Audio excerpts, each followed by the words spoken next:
Kabanata 16:11 Isang magandang babae. Ang boses ni Limuan ay naglalaman ng lamang na pumasok sa mga tainga ni Wang Lin. Dahil dito, ang puso ni Wang Lin ay naging kalmado.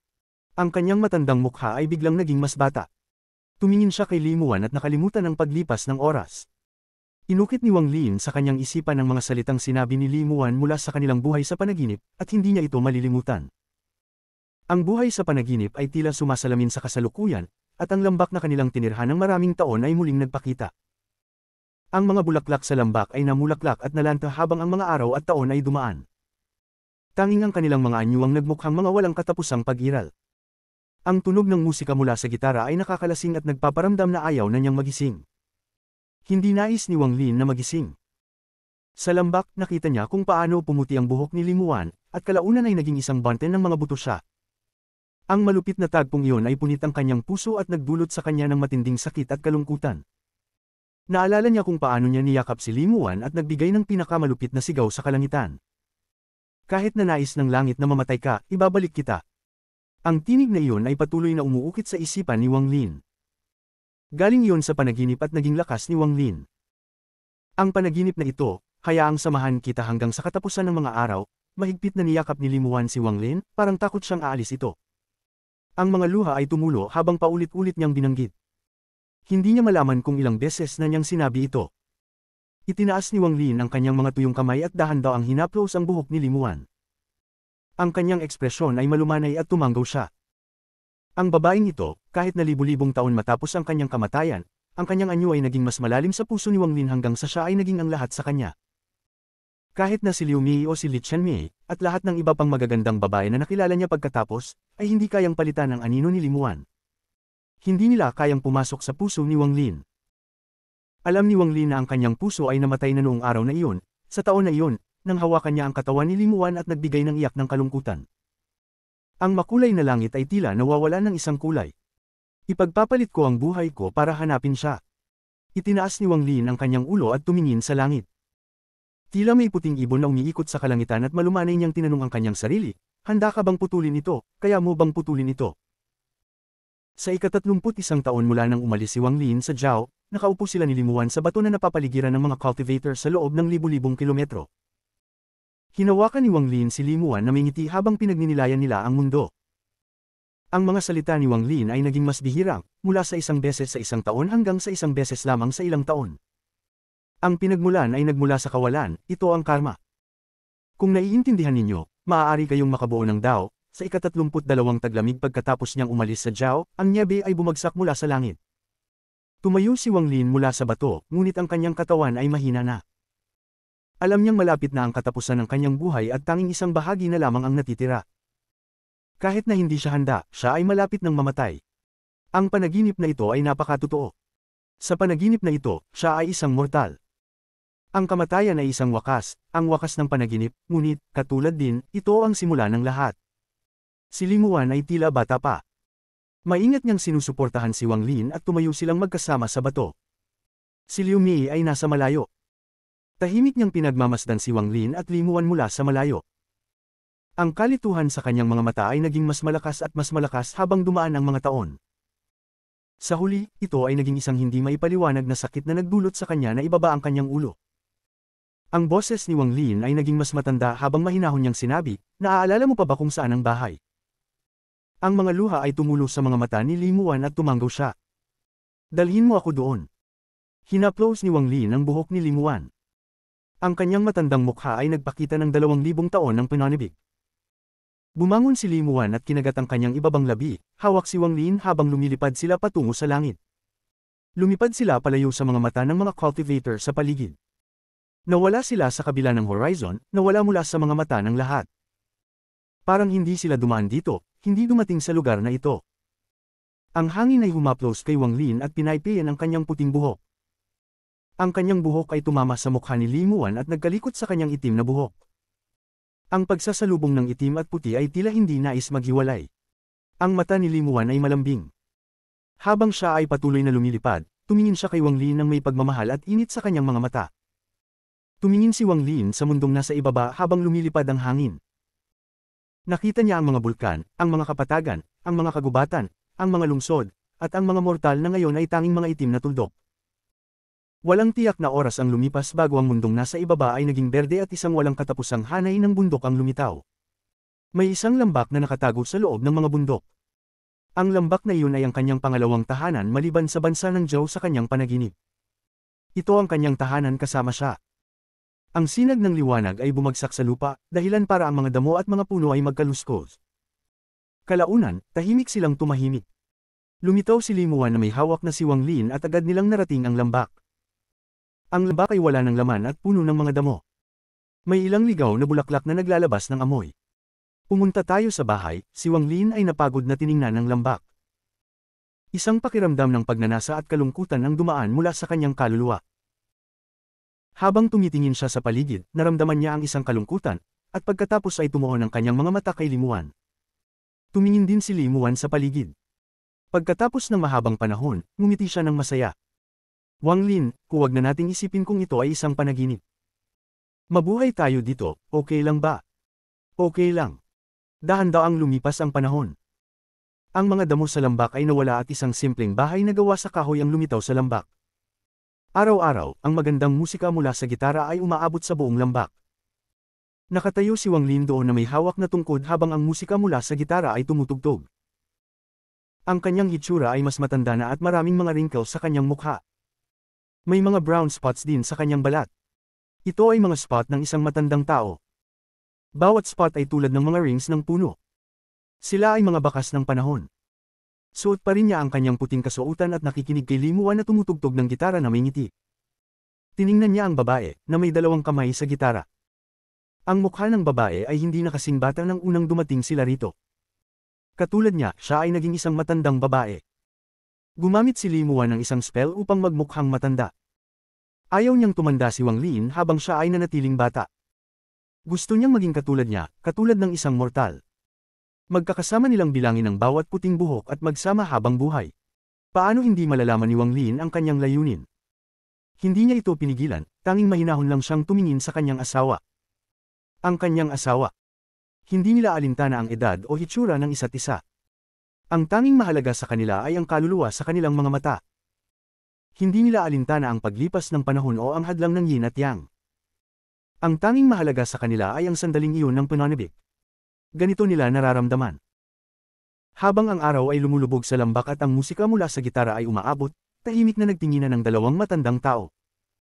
Ang ngiti ng matandang lalaki ay ngiti ng matandang babae. Tumingin siya sa kanya, siya ay tumugtog ng gitara. Para bang walang ibang bagay sa mundong ito kundi ang isa't isa. Kalimutan ng mundo na naghihiwalay, kalimutan ng pag-ikot ng araw at buwan, kalimutan ng pagbabago ng kulay ng langit. Para sa dalawang matandang magkasintahan na ito, ang mga bagay na iyon ay hindi mahalaga. Isang taon. Hindi na muling lumitaw ang puting ibon. Para bang iniwan na nito ang panaginip. Sa ilalim ng mga mata ng isa't isa at sa tunog ng gitara, naranasan ni Wang Lin at Limuan ang muling buhay sa tagsibol, ang mga dahon ng willow na lumilipad sa kalangitan sa taginit, at ang mga dahon ng taglagas na dumadaan. Pinanood nila ang ulan at nyebe na magkasama habang sila ay dumaan sa mga taglamig na hindi malamig isa-isa. Ang taon na ito ay ang ika-35 taon mula nang umalis si Wang Lin sa Zhao. Ang taon na ito, naramdaman ni Wang Lin ang tawag ng kamatayan. Nauunawaan niyang isang araw, kapag ipinikit niya ang kanyang mga mata, marahil hindi na niya ito muling bubuksan. Iiwan niya ang mundong ito ng panaginip. Ang araw na ito ay lalapit ng lalapit. Ang mga dilaw na dahon ay lumipad sa kalangitan sa taglagas ng taong ito. Dahan-dahan silang gamulong sa lupa, ngunit isang dahon ang naharang ng katawan ni Wang Lin. Nagyuko si Wang Lin at mahirap na hinawakan ng dahon gamit ang kanyang kamay na puno ng mga spot ng matandang lalaki. Ang naligas na dahon ay bumabalik sa kanyang pinagmulan. Kailangan kong umalis, samahan mo ako sa huling biyahe. Isama mo ako sa Zhao, at kasama si Big Fortune, pupunta tayo sa lungsod ng Su at tatapusin ang huling bagay sa panaginip na ito. Ang huling pagkikita sa aking sarili. Noong mga panahong yun, hindi siya dumating. Ngayong pagkakataon, tiyak na darating siya. Si Limuan ay may puting buhok habang siya ay tumulong kay Wang Lin palabas ng kanilang tahanan na may kalungkutang at pagnanasa sa kanyang mga mata. Lumipad sila palayo patungo sa kabila ng dagat patungo sa kontinenteng tinatawag na Zhao. Ang lugar na ito ay isang panaginip ngunit hindi rin isang panaginip. Ito ay nilikha ng spell ni Wang Lin gamit ang tulong ng Dao Fruits. Ang oras sa loob ng panaginip ay pareho sa oras sa labas. Sa labas ng panaginip ay ang Cultivation Alliance, ang apat na pangunahing sistema ng bituin, ang huling laban sa pagitan ng Inner at Outer Realms. Sa mga nagdaang dekada, ang Inner at Outer Realms ay naglalaban tulad ng tubig at apoy. Ipinakalat ng Outer Realm ang balitang patay na ang Lord of the Sealed Realm at ginamit nila ang buong lakas upang salakayin ang Inner Realm. Ang hadlang na nilikha ni Qing Lin gamit ang kapangyarihan ng Ancient Celestial Realm ay bumagsak mahigit 30 taon na ang nakalipas. Daan-daang Outer Realm Cultivators ang pumasok at ang laban ay muling sumit. Parehong nagdusa ang dalawang panig ng matinding pagkalugi at ang langit ay napuno ng dugo. Ang amoy ng dugo ay hindi kayang ilarawan at ang apat na pangunahing sistema ng bituin ay naging impyerno. Habang ang buhay ay naging mas at mas malupit, ang mga third step cultivators ng Inner Realm ay sumuko sa Summoned River at Cloud Sea. Pinagsama nila ang kanilang lakas sa All Heaven at Brilliant Void para sa huling laban. Habang ang sitwasyon ay lalong lumalala, ang balita na patay na ang Lord of the Sealed Realm ay naging isang matibay na paniniwala. Kahit na si Qing Shui ay naging si Wang Lin, si Qing Shui ay malubhang nasugatan ni Heaven Master Void God at muntik nang mamatay mahigit 10 taon na ang nakalipas. Bilang resulta, hindi na mapigilan ang balita ng Lord of the Sealed Realm.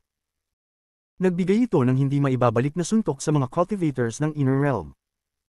Isang buwan na ang nakalipas, naharap ang Brilliant Void sa isang mahirap na pagpipilian.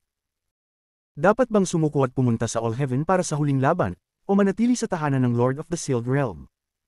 Manatili sa planetang Suzaku at makipaglaban hanggang kamatayan. Kabanata 1612 Isang pagkikita sa iyong sarili. Ito ang pagbagsak ng ika-35 taon mula nang umalis si Wang Lin sa Jiao. Sa Haofen, habang ang hangin ng taglagas ay humahaplos sa dagat patungo sa Jiao, taglamig na. Ang buong bansa ng Jiao ay natabunan ng nyebe, na parabang isang puting jade ang ipinatong dito. Tanging ang dalawang linya na nilikha ng dumaan na karwahe ang makikita. Ang tunog ng pag-ugong ng karwahe ay dahan-daw ang umabot sa kalayuan. Sa kahabaan ng daan, makikita ang isang inn. Ang inn na ito ay natabunan ng makapal na puting nyebe. Ito ay malungkot at walang tao sa loob. Higit sa kalahati ng inn ay bumagsak mahigit 10 taon na ang nakalipas, na nagdulot ng matinding pinsala sa mga taong tumuloy dito. Ang may-ari ay napasangkot sa mga opisyal at namatay sa bilangguan. Samantalang ang tagapaglingkod, naglaho. Hindi tiyak kung saan siya naruroon o kung buhay pa siya. Sa paglipas ng panahon, ang ina minsan ay nagpasaya sa magaling na iskolar ng Jiao ay naging isang guho. Tumigil sandali ang karwahe sa harap ng inn. Inangat ang kurtina ng karwahe at isang alon ng init ang kumalat. Sa malamig na panahon, ang init ay hindi tumagal at mabilis na nawala. Isang matandang lalaki na nakasuot ng puti ang tumingin sa abandonadong ina na tabunan ng puting nyebe. Ang kanyang mga mata ay puno ng pangungulila habang pinagmamasdan ito. Pagkalipas ng matagal na panahon, huminga siya ng malalim at ibinaba ang kurtina. May inn dito noon at ako'y nagising dito. Isang matandang boses ang narinig mula sa karwahe habang dahan-dahan itong umalis patungo sa kalayuan. Habang ang karwahe ay lumalayong papalayo, ang boses mula sa loob ng karwahe ay hamina hanggang sa ang nyebe ay matakpan ng lahat. Tanging ang malamig na hangin ang patuloy na humahaplos, na parabang hindi ito napapagod. Ang oras ng isang matandang tao ay maikli. Maaari nilang bilangin ang kanilang katapusan habang tahimik na pinagmamasdan ng asul na langit at puting ulap at ang pagbagsak ng nyebe. Kasabay nito, ang oras ng isang matandang tao ay walang hanggan. Ang walang hanggan ay ang kanilang alaala. Maaari nilang kalimutan ang kanilang kamatayan sa kanilang mga alaala. Hindi mabilis ang takbo ng karwahe, at ito'y tumatalbog habang dumadaan sa kalsada patungo sa maliit na baryo sa paanan ng Hengyu Mountain. Dusk na ng ikalawang araw, ngunit patuloy pa rin ang pagbagsak ng nyebe ng walang tanda ng pagtigil. Pinasimula ng nyebe ang lupa habang ang nag-iisang karwahe ay dahan-daw ang lumapit sa Mountain Village. Hanggang dumating ang gabi, ang Mountain Village ay tumambad sa kanilang mga mata. Ang Mountain Village sa nyebe ay tahimik. Pati na ang malalaking aso na matalino ay nagtatago sa kanilang mga bahay. Bagamat narinig nila ang tunog ng karwahe, ayaw nilang itaas ang kanilang mga ulo para magngit-ngit. Bawat tahanan ay nakaupo sa tabi ng kanilang naglalagablab na stove. Sa malamig na gabi, sila'y magkasamang nakaupo sa harap ng apoy kasama ang kanilang pamilya, pinapalakas ang kanilang katawan at kaluluwa. Ang init ng katawan at kaluluwa ay tumulong sa mga mortal ng mundong ito na mag-survive sa malamig na taglamig ng paulit-ulit. Sa gitna ng maraming bahay sa baryo, may isang bahay kung saan dalawang malalaking aso ang magkatabing nakayakap sa isa't isa sa bakuran upang magpainit. Ang lahat ng iba pang parte ng paligid ay natabunan ng puting nyebe. May isang mahina at malambot na liwanag mula sa apoy sa loob ng bahay na dumaan sa tuyot na dilaw na papel sa bintana at kumalat sa bakuran. Ang liwanag ay tumama sa nyebe, na parabang isang pagod na paglubog ng araw. Ito ay naglalaban at dahan-daang yumuyuko bago tuluyang maglaho. Sa apoy, makikita ang isang nakatunguhing tao sa likod ng papel ng bintana. Ang mabagsik na katawan ay humawak ng isang manipis na pang-apoy at tinutusok ang apoy, sinusubukang patibayin ito. Isang matandang lalaki na natatakpan ng maraming kulubat na kahit ang kanyang mga mata ay hindi na lubos na mabuksan. Nakaupo siya doon, nakatingin sa apoy, at pagkatapos ng matagal na panahon, hinigpitan niya ang kanyang kotong panlamig. Tumingin siya sa kanyang kanang palso. Siya si Big Fortune. Matagal na, dapat ay malapit na siyang bumalik, tiningnan ni Big Fortune ang kanyang kanang palso, kung saan may isang gintong palad na unti-unting kumikislap. Maingat niyang pinatungan ang kanyang palso at inalala ang nakaraan. Matagal na siyang naghintay dito ng 35 taon. Naalala pa niya ang araw na sinabi ni Wang Lin sa kanya na maghintay dito hanggang sa siya ay bumalik. Sabi niya na wala ng ika-38 taon, kaya't malapit na siyang bumalik, pagod na tumayo si Big Fortune at tinulungan ng kanyang tungkod. Nang siya ay handang magpahinga, nagsimulang yumangal ang dalawang malalaking aso na tamad maggalaw. Ang tunog ng karwahe na dumudurog sa nyebe ay maririnig mula sa kalayuan hanggang sa tumigil sa labas ng bakuran. Binuksan ang pinto ng karwahe at si Wang Lin ay lumabas, tinatamaan ng hangin at nyebe. Sa likod niya, si Limuan, na naging isang matandang babae, ay lumabas na may banayad ng ngiti. Tumayo siya kasabay ni Wang Lin at tiningnan ang bakuran at ang malumanay na liwanag na nanggagaling sa bakuran. Isang tunog ng pagigkas ang narinig, ang pinto ng bahay ay binuksan mula sa loob. Si Big Fortune ay nakatayo doon, naguguluhan, tinitingnan ang labas ng bakuran. Nakita niya si Wang Lin sa pamamagitan ng snowstorm at ngumiti. Nandito na ako. Si Wang Lin ay tiningnan si Big Fortune na kasing tanda na niya at ngumiti. Lalong lumakas ang snowstorm. Ngunit sa loob ng bahay sa nyebe, lalong lumakas ang apoy. Dito, ang mag-amang nagkahiwalay ng 35 taon ay muling nagtagpo. Ngayong gabi, ang huling hangin ay napakalamig. Ngunit, ang tatlong tao sa loob ng bahay ay hindi nakaramdam ng lamig at sa halip ay nakaramdam ng init. Tanging sa madaling araw nang magsimulang magkaunti ang nyebe at bumagsak ng mas kalat-kalat. Ang sikat ng araw ay tumama sa nyebe, at bagamat hindi nito natunaw ang nyebe, ito'y nagbigay ng mas magaan na pakiramdam.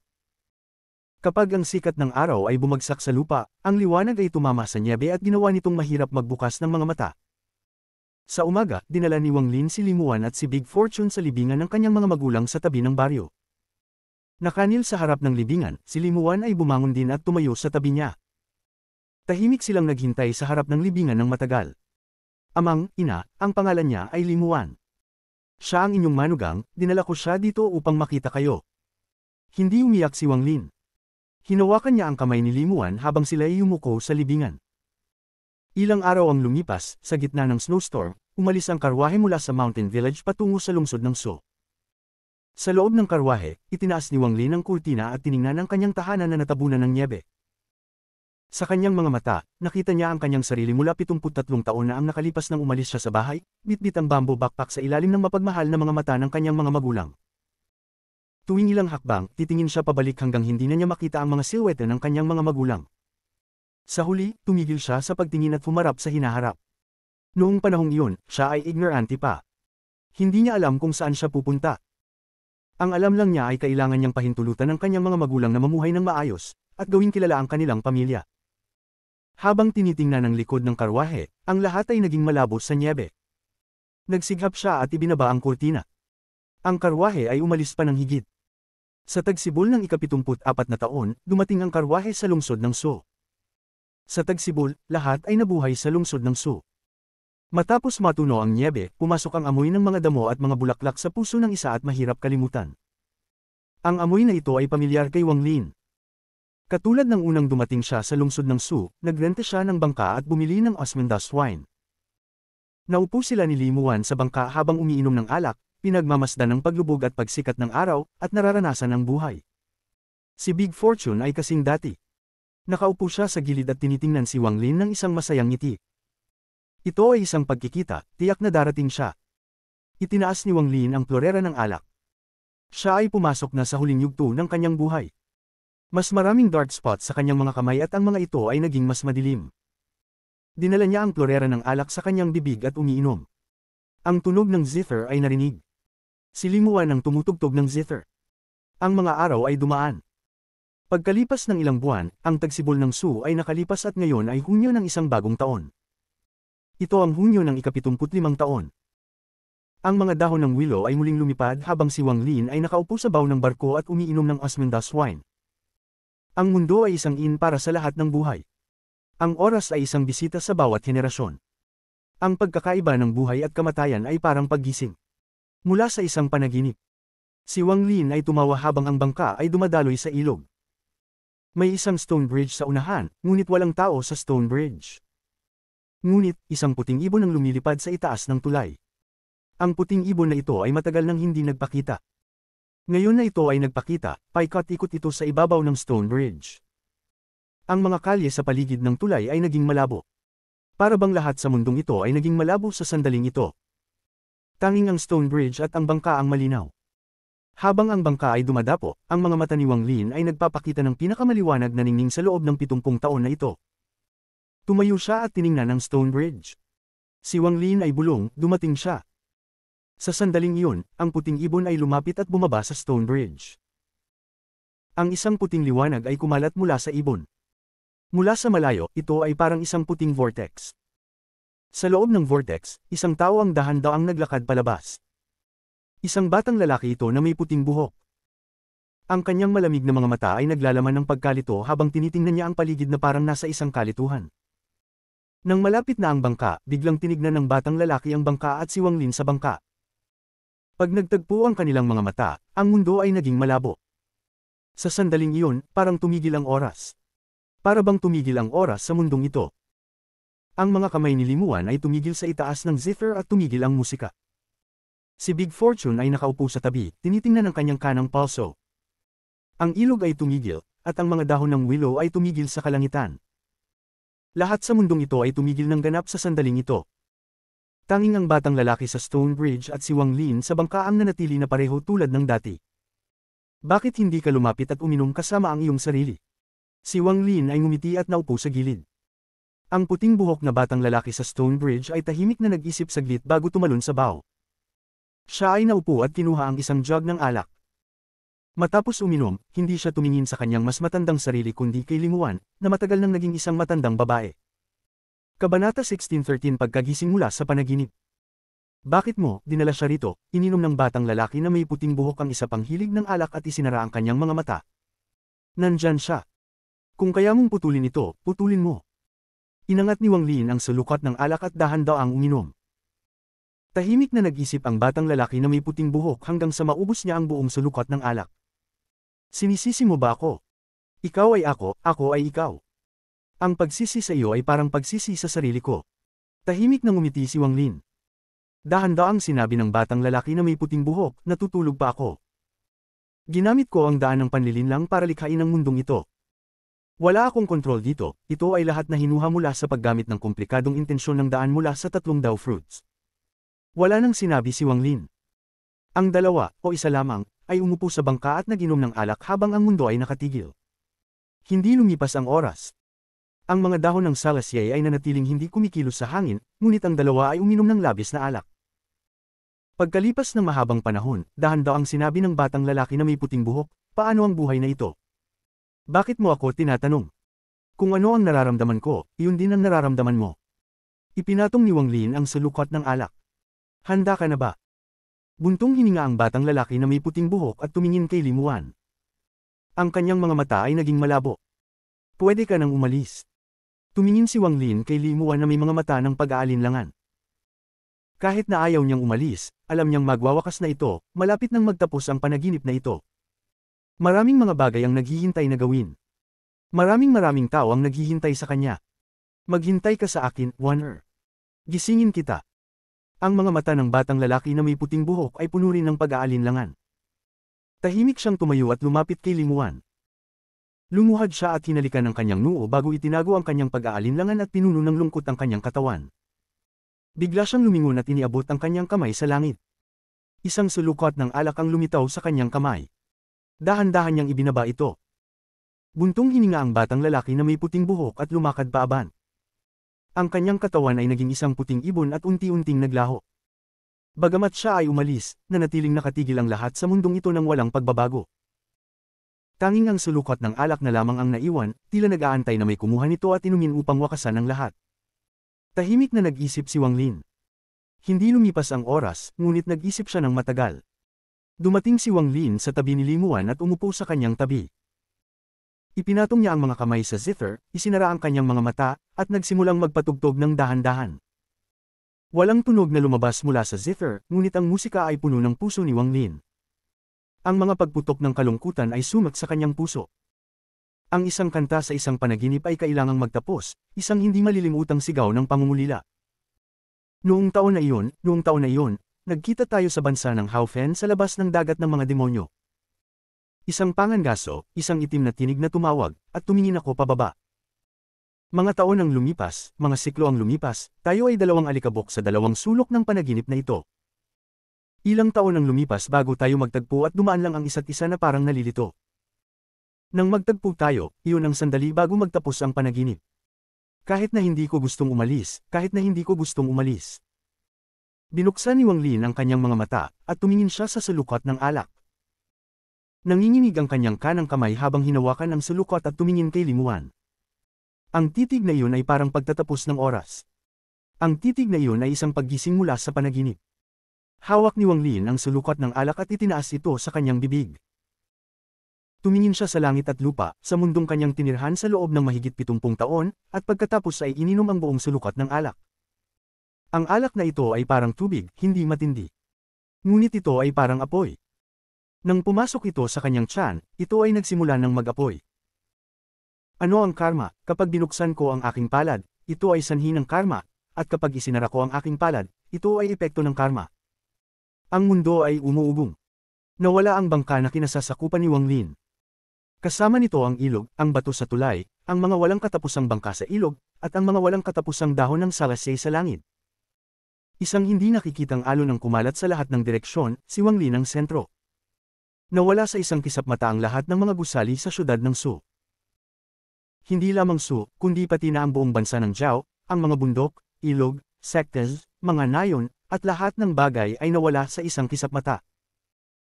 Ang bansa ng Zhao, ang mga lugar sa labas ng Zhao, ang Soul Refining Sect, Zuyu, at mga ibang bansa. Ang lahat sa mundong ito ay nag-collapse. Nawala rin ang walang katapusang dagat, ang nagngangalit na dagat, ang kabilang panig ng dagat, ang kabilang kontinente, ang bayan ni Limuan. Lahat ng iyon ay naglaho. Nawala rin ang bansa ng Haofen, ang bansa ng Zuanwu, ang dagat ng mga demonyo, at ang tahanan ni Wang Lin at Limuan. Lahat sila ay nag-collapse sa abo. Ang lahat sa mundong ito ay nagkalat, iniwan ang lahat ng mga mortal at mga cultivator na abala sa iba't ibang gawain. Hindi sila naglaho, tahimik silang nanatili sa buong mundo. Tulad ni Limuan at Big Fortune na nasa tabi ni Wang Lin. Ano ang buhay at kamatayan? Ang aking kaliwang kamay ay buhay at ang aking kanang kamay ay kamatayan. Dalawang stream ng luha ang damaloy mula sa mga mata ni Wang Lin. Pagkatapos niyang magsalita, umuga ang kulog at ang kidlat ay kumalat sa langit sa ibabaw ng planeta Suzaku. Sa sandaling siya ay nagsalita, si Limuan, na pinakamalapit sa kanya, ay tila tinamaan ng hangin at naging abo. Hindi lang siya, kundi ang mga hindi mabilang na mortal na nanatili sa syudad ng sumatapos ito mawala ay naging abo. Sa buong bansa ng Zhao, lahat ng mga tauhan na kilala ni Wang Lin o hindi, ay naglaho. Si Liu Mei ay nasa ibabaw ng bundok. Nang maglaho ang bundok, tila lumulutang siya doon. Dumaan ang hangin at ang kanyang itsura ay naging malabo bago siya naglaho kasama ng hangin. Si Xu Fei at Zhou Rui ay orihinal na lumilipad sa himpapawid. Sa sandaling ito, tumigil ang oras at dumaan ang hangin. Ang kanilang mga katawan ay naging abo at tinangay ng hangin. Si Wang Zhou ay nakasuot ng itim na damit habang nakatayo sa tuktok ng Hengyu Mountain. Dumaan ang hangin at ang kanyang katawan ay gumuho. Kasama rin si Hong Long, ang ninuno ng Puok Teng, at ang hindi mabilang na mga cultivator ng Zhao. Kahit sa labas ng Zhao, si Zhou Watai, na nakatingin sa isang batang lalaki sa harap niya. Siya ay kanyang disipulo. Tumingin si Zhou Watai sa kanyang disipulo at naglaho silang dalawa kasama ng hangin. Kasama rin si Yun Kezi, si Dun Tian at Nayang Tian ng Soul Refining Sect, at si Zhou Kezi. Mapakontinente ito o mula sa kabila ng dagat, ang lahat ay naglaho ng walang bakas. Sa sandaling ito, ang mundong ito ay walang lupa o buhay na natira, tanging ang langit na lamang ang natira. Ang tanging hindi naglaho ay si Wang Lin, na umiiyak, at si Big Fortune. Sa mundong ito, sila lamang ang natira. Nang mawala si Limuan, ang mga luha ni Wang Lin ay tahimik na damaloy sa walang katapusang kawalan. Ang kulog at kidlat sa langit ay nagforma ng isang malaking vortex. Sa loob ng vortex, sa madilim na pulang liwanag ng dugo, nakaupo ang batang lalaking may puting buhok. Nakapikit ang kanyang mga mata at may dumadaloy na luha. Hindi siya handang bitawan, ngunit ang panaginip ay magtatapos din at siya ay madyay gising. Darating ang sandaling yun sooner or later. Matapos makipagkita sa kanyang sarili at inumin ng sulukot ng alak, nagbiyak ang panaginip. Ano ang totoo at hindi totoo? Kapag binuksan ko ang mga mata ko, totoo ito. Kapag isinara ko ang mga mata ko, hindi totoo. Nang sabihin niya ito, hinawakan ni Wang Lin ang kanang kamay ni Big Fortune at ang kanyang kamay ay nag-overlap sa gintong marka sa palso ni Big Fortune. Dahan-dahan niyang isinara ang kanyang mga mata. Pagkasara ng kanyang mga mata, iba't ibang eksena ang lumitaw sa harap niya. Ang mga eksenang ito ay nagpagulo sa kanyang isipan, ngunit sa huli ay naglaho ang mga iyon isa-isa.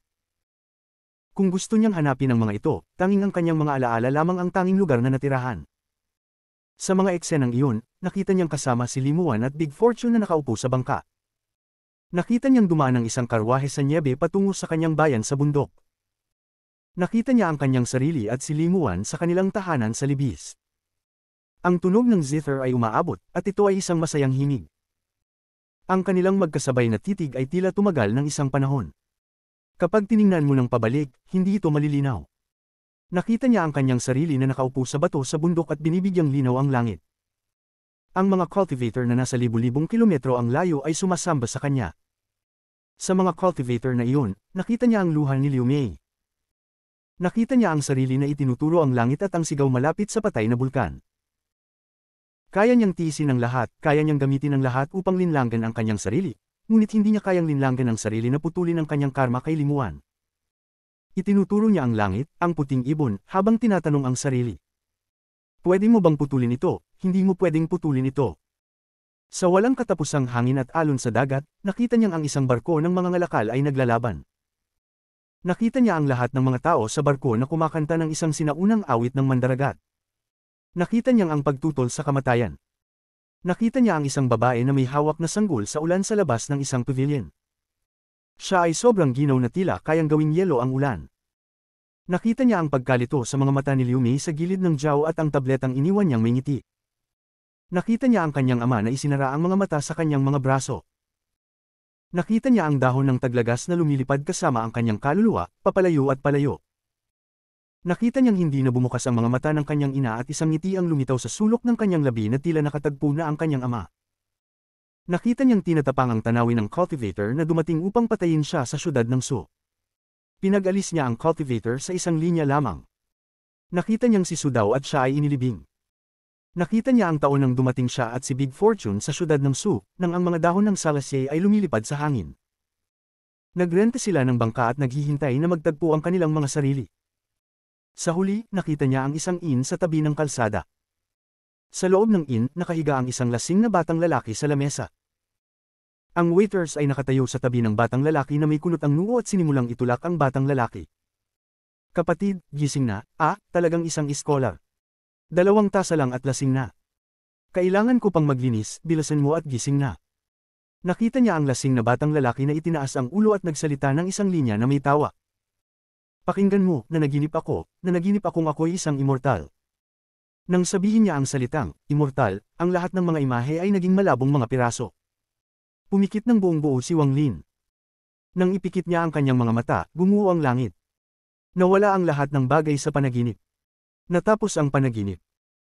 Sa madilim na walang hanggan na puwang na tinukoy ni Old Ghost Zan bilang pader ng yungib, may isang batang lalaki na may puting buhok na nakahiga sa liwanag na kulay dugo. Binuksan niya ang kanyang mga mata. Ang tadhana ay nagmumula sa walang hanggan at ang walang hanggan ay kailangang umiiral, naiintindihan ko. Kabanata 16:14 Tatak ng Karma. Sa madilim na walang hanggan na puwang, patuloy na kumikislap ang liwanag ng dugo sa loob ng ilang dekada. Ngunit, ang liwanag ng dugo ay naging mas mahina, parang malapit ng maglaho. Kahit na dumaan ang panahon, walang nakapansin ito. Walang nakakaalam kung saan nanggaling o saan patungo ang oras dito. Maliban sa katahimikan, mas marami pang katahimikan. Hanggang sa araw na ito, binuksan ng batang lalaki na may puting buhok ang kanyang mga mata. Sa sandaling binuksan niya ang kanyang mga mata, isang malakas na tunog ng kulog ang umalingaw sa puwang na ito. Ang kulog ay hindi malakas sa una, ngunit mabilis itong umabot sa sukdulan at kayang yumanig sa buong mundo. Ang tunog ng kulog ay parang hahatid ito ng punitin ang madilim na walang hanggan na puwang at magmamadali palabas. Ang kulog ay agad naging magulo at umalingaw sa buong puwang. Ang kulog ay parang alon, at lumikha ng hindi mabilang na pilak na ahas na nagbigay liwanag sa walang hanggan na puwang. Ang mga walang katapusang pilak na ahas ay parang isang malaking lambat at binalot ang buong puwang. Ang tunog ng kulog at ang kumikislap na kidlat ay parang naghihintay sa kanilang hari na magpakita. Ang kulog ay umuungal sa kasiyahan. Nasasabik ito dahil ang kanilang hari ay wakas nang nagising. Ang mga kidlat ay umuungal habang kumikislap. Ang mga ito ay tinatanggap din ng kanilang hari. Isang bagyong apoy ang lumitaw sa loob ng bagyong kulog. Ang apoy ay siyam na kulay at umiikot sa walang hanggan na puwang, nagsusunog ng matindi. Ang siyam na kulay ng apoy ay umiikot, at pagkatapos ay biglang naging isa. Ang apoy ay napakalakas at kumalat mula sa batang lalaki na may puting buhok bilang sentro. Sumabog ito ng maliwanag at parang nakikipagkumpetensya sa kulog at kidlat sa itaas. Ang apoy ay sumabog na parang tinatanggap ang kanilang hari. Ang hari ng kulog at kidlat at ng napakalakas na apoy ay ang batang lalaki na may puting buhok, si Wang Lin. Si Wang Lin ay may apoy sa kanyang kaliwang mata at kulog sa kanyang kanang mata. Ang kanyang mga mata ay puno ng kaliwanagan, ngunit may nakatagong kalungkutan mula sa paggising mula sa panaginip. Ang panaginip na ito ay tumagal ng mahigit 70 taon. Ang mahigit na 70 taon na ito ay hindi na maaaring ituring na isang panaginip kundi isang ibang buhay, kahit na ito ay buhay na kanyang nilikha. Ginamit niya ang daw ng panlilinlang upang linlangan ang kanyang sarili. Sa sandaling magising siya, may kalituhan sa kanyang mga mata. Ang kanyang kaliwang kamay ay humahawak sa kanang palso ng baliw at nag-iwan ng gintong tatak ng palad. Matapos ang matagal na panahon, habang ang kulog at apoy ay rumagasa, ang kalituhan sa mga mata ni Wang Lin ay tinanggal ng puwersa. Pinalitan ito ng malamig at matibay na determinasyon kasama ang walang katapusang hanggaring pumatay matapos niyang maalala ang lahat ng nangyari. Pinuno, Panginoon ng langit na Diyos ng walang hanggan, at ang mga Imperial Celestial Concubines. Ako, si Wang Lin, ay nagising. Ang mga mata ni Wang Lin ay puno ng walang katapusang lamig. Dahan-dahan siyang tumayo at tumingin sa walang hanggan na puwang sa labas ng liwanag ng dugo. Nag-ensayo ako ng mahigit 2,000 taon. Ngayon, gagawin ko ang puwang na pintuan at magiging isang third-step cultivator. Itinutok ni Wang Lin ang kanyang daliri. Thunder Essence.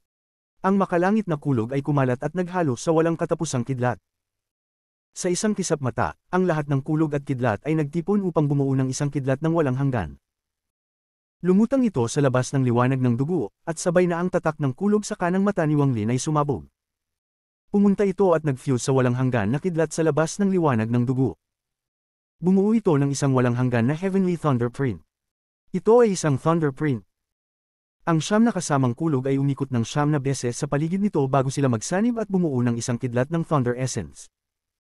Sa sandaling mabuo ang Thunder Essence, ang puwang ay malapit ng mag-collapse.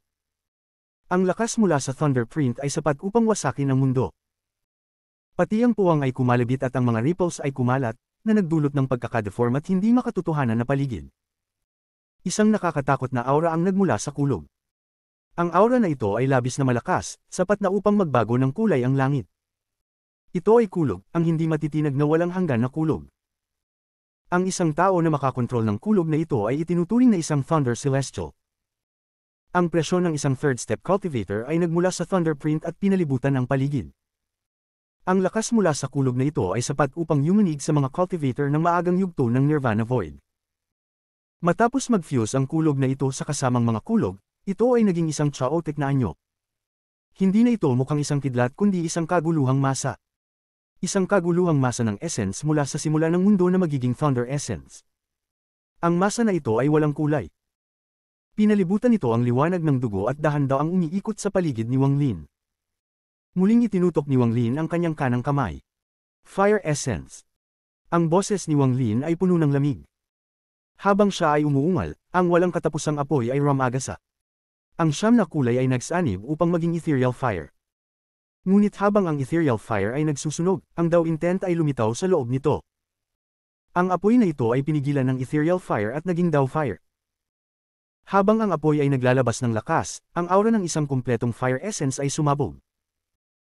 Ang lahat ng apoy sa puwang ay nagtipon na parang baliw at bumuo ng isang fire tattoo na binubuo ng hindi mabilang na fire seeds at lumitaw sa harap ni Wang Lin. Ang fire tattoo ay mukhang totoo, ngunit ito ay isang ilusyon, isang kumpletong kalabuan. Para bang may hindi mabilang na aura ang nakapalibot dito, na ginagawang distorted, ngunit ang init na nagmumula dito ay sapat na upang sunugin ng mga cultivator sa maagang yugto ng Nirvana Void. Ang kulog at apoy ay nakumpleto. Ang dalawang essence na ito ay sapat na para kay Wang Lin upang pasabugan ang Void Gate at agad patumbahin ang anumang cultivator na hindi pa umabot sa tuktok ng Nirvana Void. Karma, magpakita ka. Ang lamig sa mga mata ni Wang Lin ay nawala at napalitan ng mga alaala. Ang aura ng isang dakilang scholar, na hindi niya kailanman pinakawalan sa labas ng kanyang panaginip, ay kumalat. Ang aura na ito ay hindi isang bagay na maaaring magkaroon ng isang cultivator. Hindi rin kayang itago ng mga dakilang scholar na naging cultivators ang aura na ito. Sa landas ng pagninilay, sa mundo kung saan ang mahihina ay pagkain para sa malalakas, sila ay nagbago. Nakalimutan na nila kung ano ang pakiramdam ng pag-unawa sa mundo.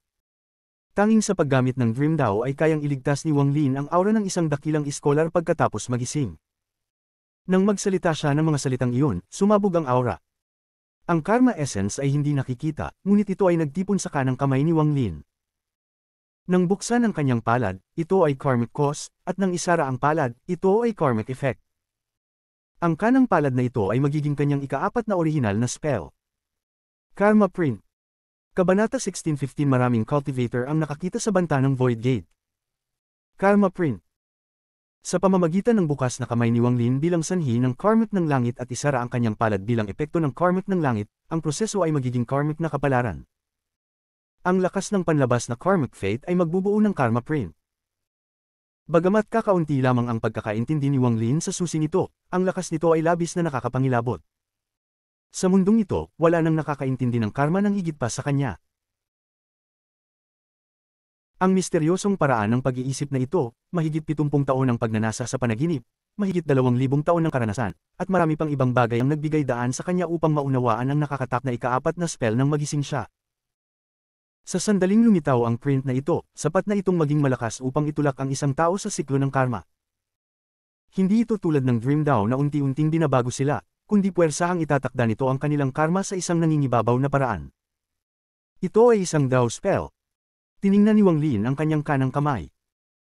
Habang binuksan ang kanyang kanang kamay, ang lakas ng isang dakilang scholar ay kumalat mula sa kanyang katawan. Ang aura na ito ay kayang takutin ng mga multo at Diyos, at sapat na upang itulak ang mga Nirvana Void Cultivator. Sa aura na ito, nahanap ni Wang Lin ang katotohanan ng mundo. Siya ang mundo. Habang iniwasiwas ang kanyang kanang kamay, ang mga mata ni Wang Lin ay nagpakita ng isang kakaibang liwanag. Pinagsama niya ang karmic power sa harap niya at bumuo ng Karma Print. Ang print na ito ay hindi lamang ikaapat na orihinal na spell ni Wang Lin kundi isang palatandaan na kumpleto na ang kanyang Karma Essence. Ang Karma Print ay nakasalubong ng kanyang Thunder at Fire Essences, bumuo ng isang bilog. Ang aura ng isang third step cultivator ay biglang sumabog ng ilang beses. 3 essence ang kumpleto na. Kahit ang isang peak Nirvana Void Cultivator ay naruroon, mahihirapan silang pigilan ng buong lakas na atake mula kay Wang Lin. Bagamat mahirap kumpletuhin ang mga essence, kapag ito ay kumpleto na, nagiging labis na malakas. Sa sandaling nabuo ang 3 essences, isang malalakas na kalabog ang narinig na parabang galing ito sa labas ng Void. Sa Brilliant Void, sa labas ng planeta Suzaku. Ang libu-libong cultivator ay bumuo ng isang blockade sa paligid ng planeta. Ang mga cultivator na ito ay mula sa Outer Realm. Lahat sila ay may marka sa pagitan ng kanilang mga kilay at ang kanilang mga mukha ay puno ng kalupitan at puot. Mayroon din silang kasamang pakiramdam ng excitement. Pinalibutan nila ang huling lakas ng Brilliant Void na pinangunahan ni Master South Cloud. Magtatagisan sila ng buhay at kamatayan. Noong una, hindi nais ni Master South Cloud na manatili rito. Subalit, ang mga cultivator ng Brilliant Void ay napagod na sa mga dekadang laban. Ang kanilang mga mata ay kulay dugo mula sa pagpatay, at ayaw nilang umalis patungo sa All Heaven. Sa kanilang pananaw, kahit magpunta sila sa All Heaven, lahat ng ito ay walang kabuluhan. Kapag sinakta ng hukbo ng Outer Realm ang kanilang landas patungo sa All Heaven, saan pa sila makakapag-urong? Kung mamamatay man sila, mamatay na sila sa kanilang sariling bayan. Kung makikipaglaban sila hanggang kamatayan, makikipaglaban sila hanggang kamatayan sa bayan ng Lord of the Sealed Realm, Planeta Suzaku. Nakatayo ang estatwa ng Lord of the Sealed Realm na parang isang bundok. Ang mga cultivator ng Brilliant Void ay naglabas ng mga ngiti na parang nakalimutan nila ang kamatayan. Naroon din si Situnan. Dapat ay pumunta na siya sa All Heaven kasama si Qinglin, pero nagmadali siyang bumalik. Ito ang planeta Suzaku, ito ang bayan ng kanyang kapatid, dito nawawala si Wang Lin. Hindi nais ni Situnan na umalis mag-isa. Kahit mamatay ako, ano nga ba? Ngumiti si Situnan at ang kanyang maputlang buhok ay pumailang lang habang sumugod siya sa mga cultivator ng Outer Realm gamit ang kanyang purple na kasuotan. Sa mga taon ng mahigpit na pagtuturo ni Qinglin at ng kanyang natatanging talento, nabuksan niya ang Void Gate kasama ang tulong ni Qinglin at naging third step cultivator 30 taon na ang nakalipas. Kasama ni Situnan, si 13, Big Head, at ang iba pa ay nanatili rin. Bagamat hindi pa sapat ang kanilang antas ng cultivation, naging mas malakas sila matapos ang maraming laban. Bagamat sugatan, naglalabas sila ng malupit na killing intent. Kasama rin sila Master Longpan at Master Lufu. Matapos magising si Master Longpan, nagkaroon siya ng malalim na alaala kay Wang Lin at nalaman niyang siya ang Lord of the Sealed Realm. Alam niyang planeta Suzaku ang bayan ni Wang Lin at dito siya nawala. Hindi niya kailangang pumunta, ngunit si Master Longpan ay nagpunta pa rin. Hindi niya dinala ang kanyang disipulo, si Xuanzong, ngunit ginamit niya ang kanyang lakas na katumbas ng isang Arcane Void Cultivator at ginamit ang River and Mountain Painting upang pigilan ang mga cultivator ng Outer Realm na sirain ang planeta Suzaku. Hindi rin bumalik si Master Lufu sa All Heaven, kahit siya ang pinuno ng All Heaven. Subalit sa mga dekadang ito, nakakita siya ng hindi mabilang na kamatayan at maraming bagay na hindi na kayang tiisin. Siya ay malalim na naapektuhan ni Wang Lin, kaya nanatili siyang tahimik upang makipaglaban. Mikikipaglaban ako hanggang kamatayan, ang mga mata ni Master Lufu ay puno ng kabaliwan. May isa pang tao. Siya ay isang pamilyar kay Wang Lin. Siya ang Azure Dragon Divine Emperor. Hindi siya namatay, at muling lumitaw siya mga dekada na ang nakaraan kasama ang Four Divine Sect, at naging isang lakas para sa Brilliant Void. Ngayon, dinala niya ang maraming elders ng Four Divine Sect at handa ng makipaglaban hanggang kamatayan laban sa mga cultivator ng Outer Realm sa planeta Suzaku.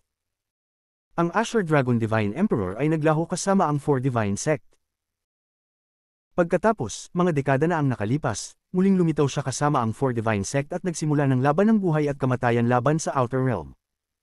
Mataas na ang kanyang cultivation level noon. Sa mga taon, bagamat hindi niya pa naabot ang third step, siya ay nasa tuktok ng ikalimang Heaven's Blight. Kasama ang mga tao ito, may hindi hihigit sa 8,000 cultivator na nagpoprotekta sa planeta Suzaku laban sa 10,000 Outer Realm cultivators. Ngunit tumagal ang mga 8,000 cultivators na ito ng ilang buwan. Ang mga kalabog ay patuloy na umuukit sa mga bituin at ang paligid ng planeta Suzaku ay puno ng amoy ng dugo. Nilapitan ng libu-libong cultivators ang planeta. Kabilang dito ang 3 third step cultivators. Isa sa kanila ay isang batang lalaki na nakasuot ng berdeng kasuotan na may malamig na ekspresyon. Tuwing siya ay umatake, pumuputi ang paligid ng yelo. Kung naroon si Wang Lin, makikilala niya siya bilang isa sa mga nag-atake sa kanya. Isa pa, ang Heavenly Wolf Clan na si Zhou Jin. Nang mawala si Wang Lin, bumalik siya sa Outer Realm. Dinala niya ang Heavenly Wolf Clan sa Inner Realm at nagsimula ng isang bloodbath na parabang nais niyang ugasan ang kahihiyan bilang alipin ni Wang Lin. Sa pagitan nilang dalawa, si Zhou Jin ay may pinakamababang cultivation level. Nakipaglaban siya kay Master Lufu sa kaliwang bahagi ng planeta Suzaku. Ang hindi mabilang na spells ay nagbanggaan, at mula sa malayo, makikita ang isang dambuhalang Blood Wolf na sinusubukang lamunin si Master Lufu ngunit nabigo. Ang batang lalaking nakasuot ng berde na nakakaintindi ng Ice Essence ay may napakataas na cultivation level. Nandito siya gamit ang kanyang orihinal na katawan, na nasa kalagitnaan ng Arcane Void. Siya ay nag-iisa at pinapaluhod ang Master Longpan at Situnan. Ito na ang huling laban sa Brilliant Void. Ang buong Brilliant Void ay bumagsak, maliban dito. Tanging planeta Suzaku na lang ang natitira. Sa puntong ito, ang labanan ay patapos na. Habang ang libu-libong cultivators ng Outer Realm ay sumusulong, ang mga cultivators ng Inner Realm ay pinapaluhod na. Puno sila ng despair. Kaluwalhatian sa Lord of the Sealed Realm, kaluwalhatian sa Brilliant Void. Ang isang cultivator na nasa kalagitnaan ng edad ay sumigaw habang tinatamaan ng ilang flying swords. Pinili niyang magpasabog at magdala ng 2 Outer Realm cultivator kasama niya. Kaluwalhatian sa Lord of the Sealed Realm, kaluwalhatian sa Brilliant Void. Higit pang mga tao ang sumigaw ng parehong bagay sa despair. Ang mga tinig ay nagsanib at magkasama. Ang mga ito ang huling sigaw ng mga tao sa kanilang mga buhay. Ang Lord of the Sealed Realm ay pinatay na namin. Ano pang kaluwalhatian ang mayroon sa isang patay na tao? Malamig na sinabi ng batang lalaki na nakasuot ng berdeng kasuotan. Ibinangon niya ang kanyang kamay at ang yelo ay sumabog, nag-freeze sa isang malaking bahagi at pinaurong ang Master Longpan at si Tunan. Matapos marinig ang Lord of the Sealed Realm, isang pakiramdam ng kahihiyan ang lumitaw sa mga mata ni Zhou Jin. Isang kislap ng lamig ang tumama sa kanyang mga mata at tumaas ang kanyang kiling intent. Ang mga libu-libong cultivators mula sa Outer Realm ay nagbigay ng isang sabayang sigaw. Lumapit sila na may matinding aura sa paligid nila. Sa sandaling ito, isang rumbling na tunog ang dumating mula sa itaas ng lugar ng labanan ng pagpatay. Sa una, ang tunog na ito ay tila galing sa malayo, ngunit mabilis na umabot ito sa isipan ng bawat isa. Ang tunog na ito ay tila sinaunang, at ang aura na dulot nito ay nagbago ang mga ekspresyon ng bawat isa dito. Isang malabong pintuan na sumikop sa buong Star Domain ang lumitaw. Ang pintuang ito ay hindi maipaliwanag na laki, kaya't ang mga cultivators ay parang mga langgam sa harap nito. Ang Great Void Gate. Ito ang Void Gate. Ang ekspresyon ni Situna na umatras ay labis na nagbago. Ang mga mata niya ay puno ng pagkabigla. Baka ang isa sa mga cultivator mula sa Outer Realm ay nakatapos ng kanilang essence. Ito. Ang mga mata ni Master Longpan ay lumaki at may pangamba sa kanyang mga mata. Nagulantang din si Master Lu Fu at mabilis na umatras.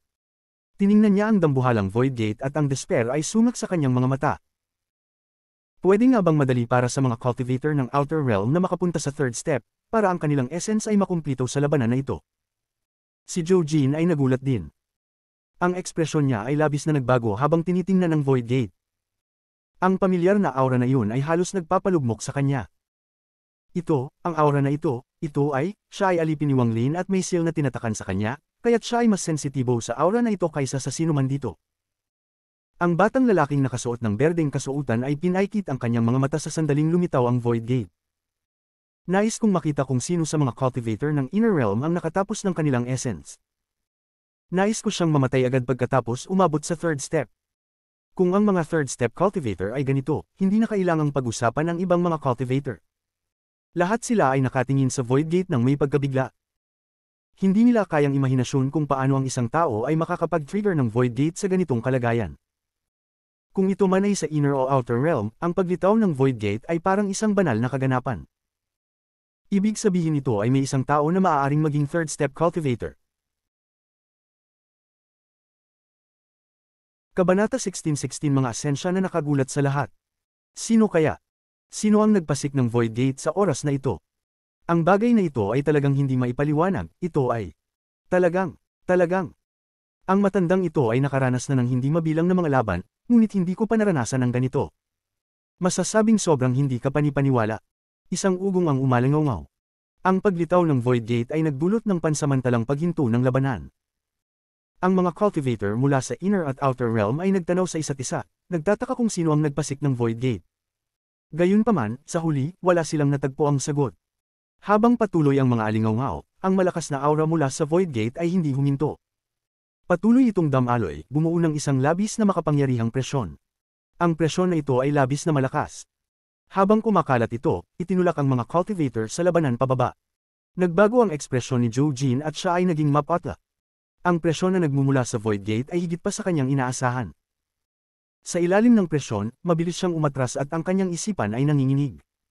Ganong kalakas na presyon mula sa Void Gate. Ilang asensya kaya ito? Ang Void Gate na ito ay mas malakas kaysa sa akin. Siya na may suot na berdeng damit ay nagulat din.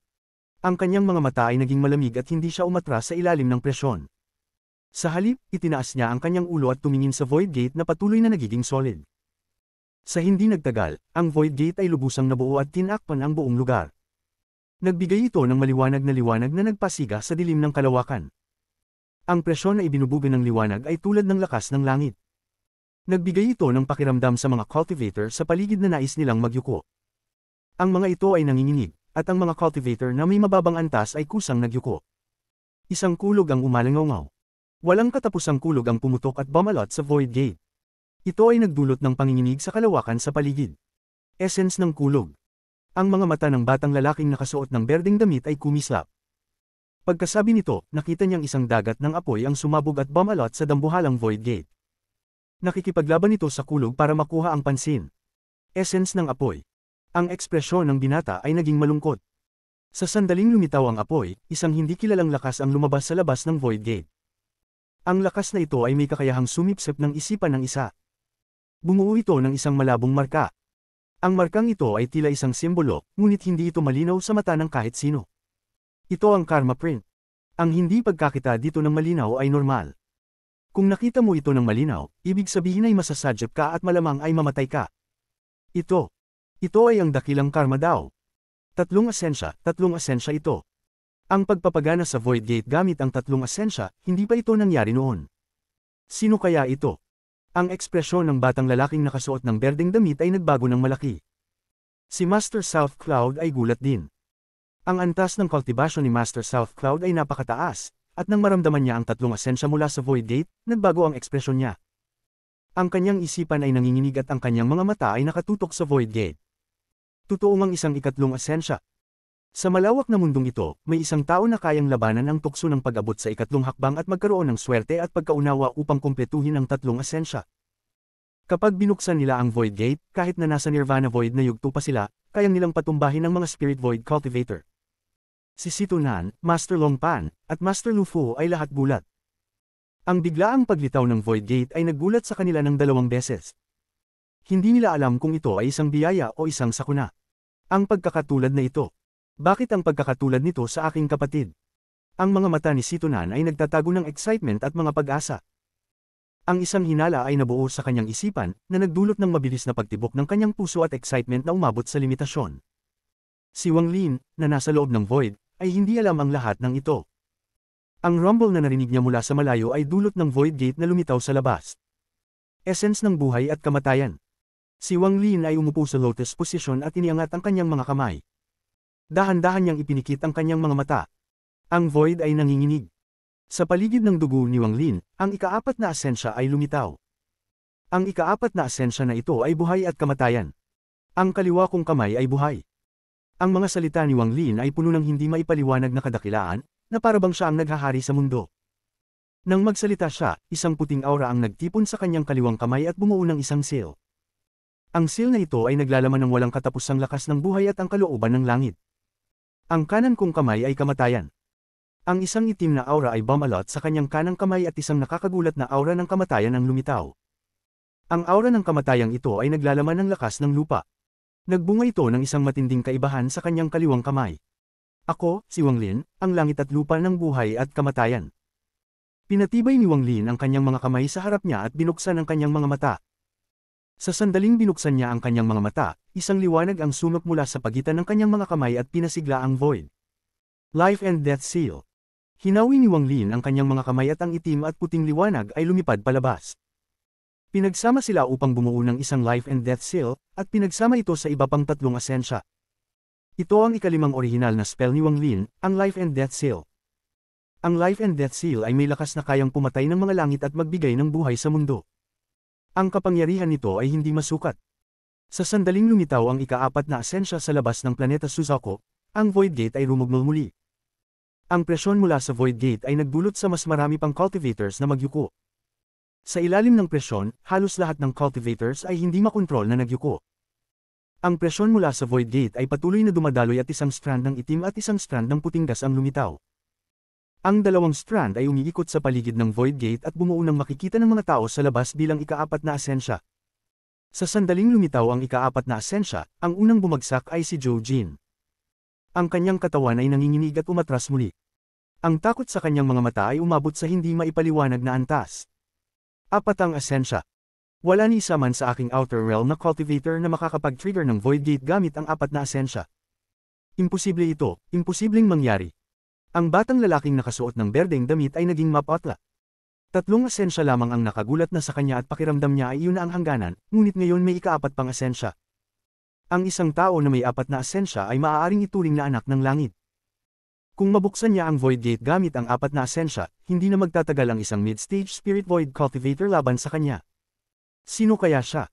Sino ang may ganitong swerte, ganitong pasensya, ganitong pagkaunawa? Kung ang taong ito ay mula sa Inner Realm, kailangang patayin siya, o walang katapusang mga kahihinatnan. Ang 4 na asensya ay dapat na ang hangganan.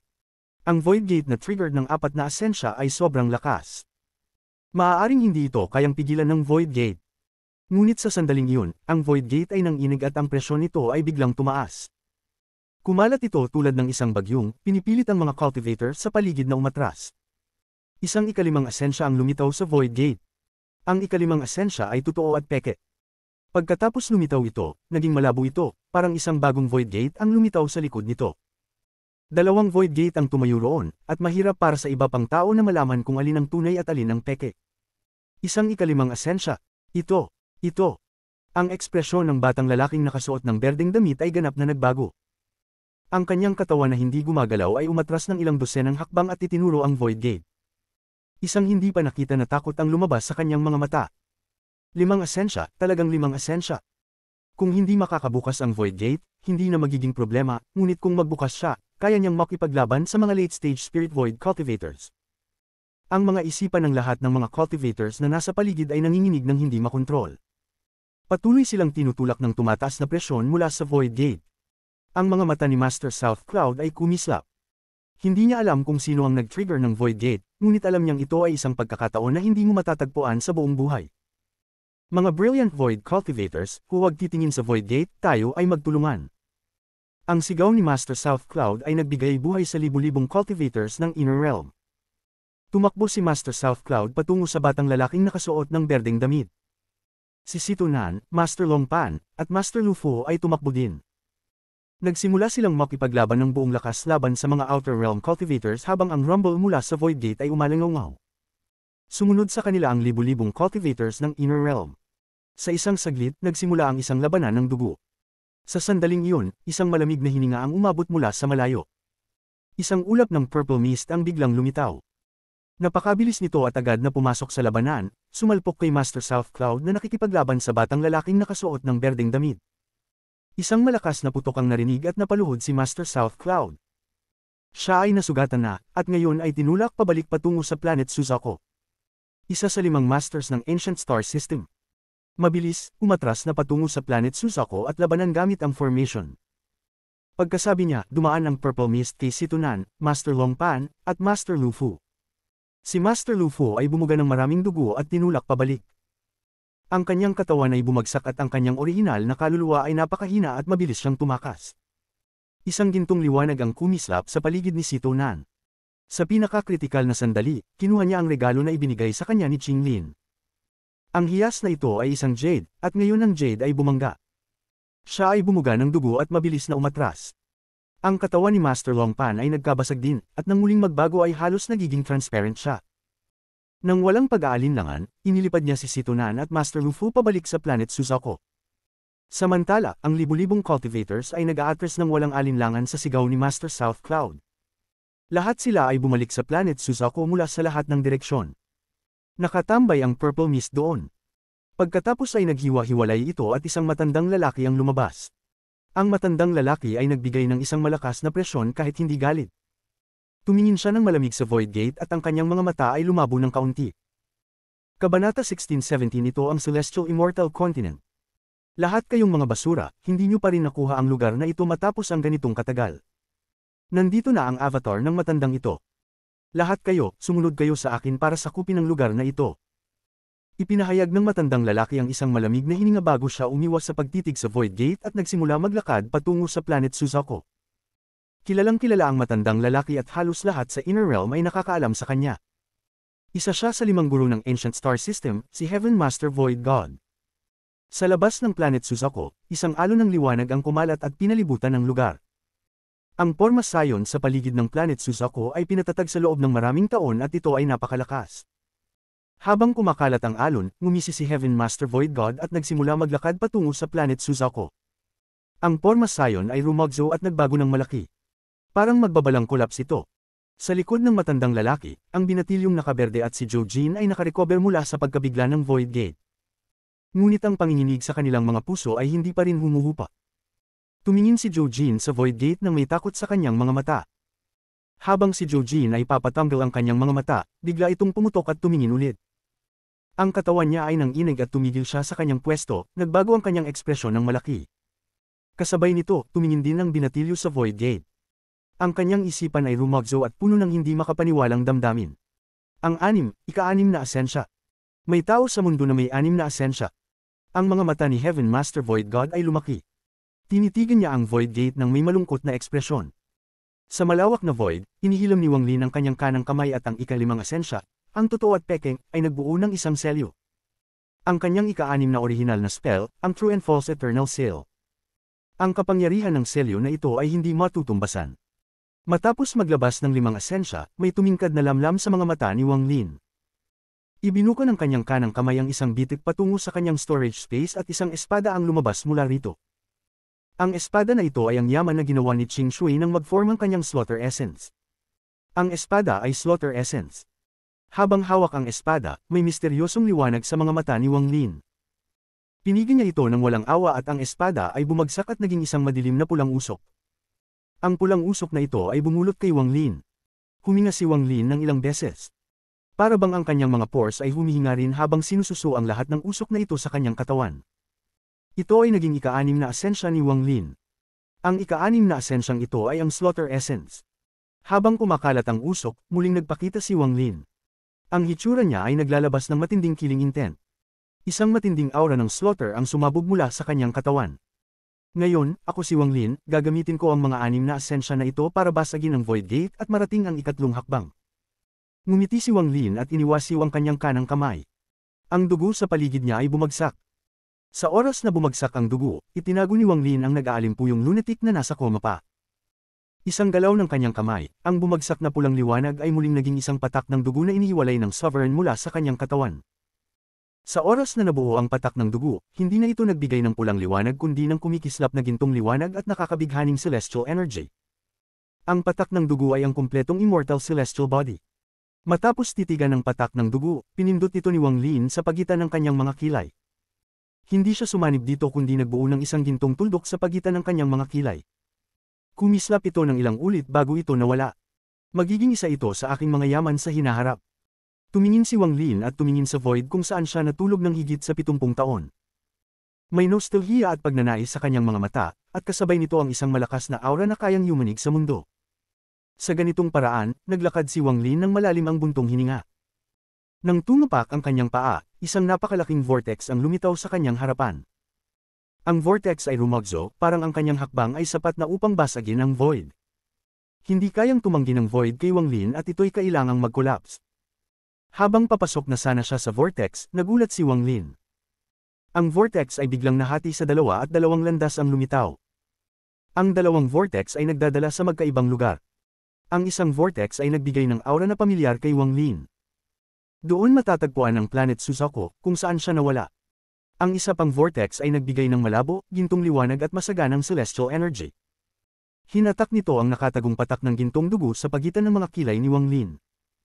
Ang lugar na iyon ay, pinagmasdan ni Wang Lin ang vortex ng may pagkabigla. Itinaas niya ang kanyang kanang kamay at tinuro ang vortex. Agad na bumagal ang vortex at kumislap ang mga mata ni Wang Lin.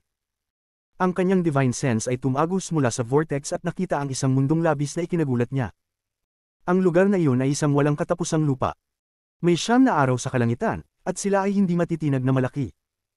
Habang nakabitin sila, nililiwanagan nila ang buong lugar.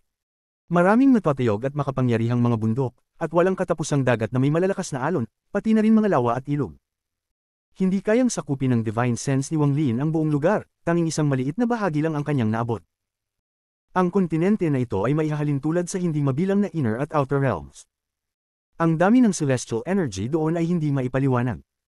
Hindi niya kilala ang mga halamang tumutubo doon, at maraming maliliit na hayop na puno ng celestial energy na tumatakbo sa paligid.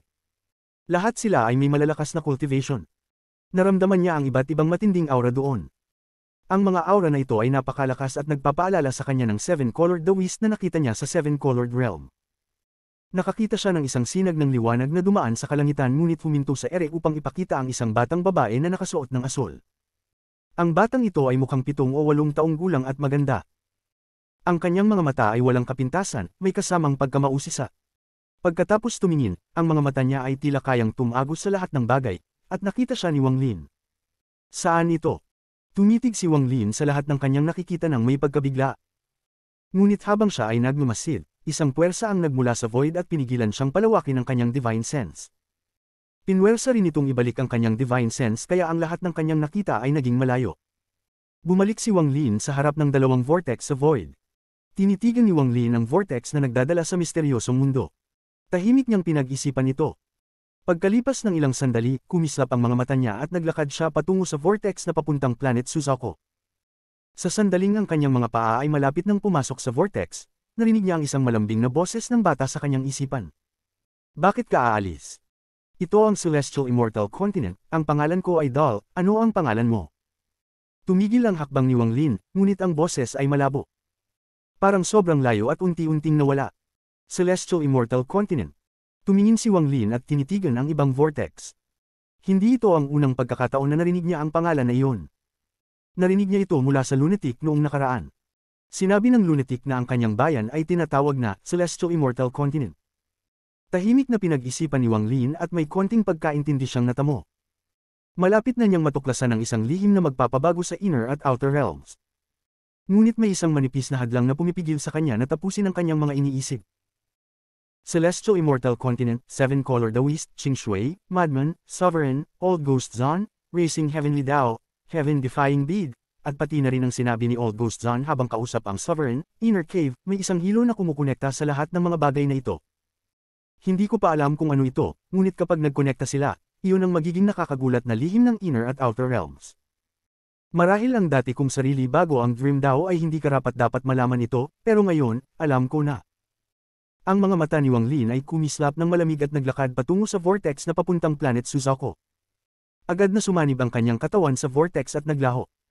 Sa Brilliant Void sa labas ng planet Suzaku, ang Void Gate na lumitaw ay may 6 na asensya sa paligid nito, na ginawa itong isang pipe na pag-iral na hindi pa nangyayari dati. Lumabas ang Void Gate, ngunit ang taong makakabasag nito ay hindi pa lumalabas. Naitatag nito ang isang nakakabinging aura na kahit ang mga Outer Realm Cultivators tulad ni Heaven Master Void God ay ramdam na.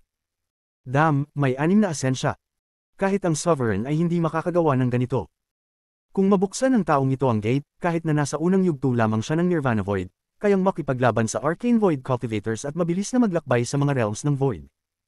Kung ang taong ito ay mula sa Inner Realm, kailangan siyang patayin. Ang killing intent ay kumislap sa mga mata ni Heaven Master Void God.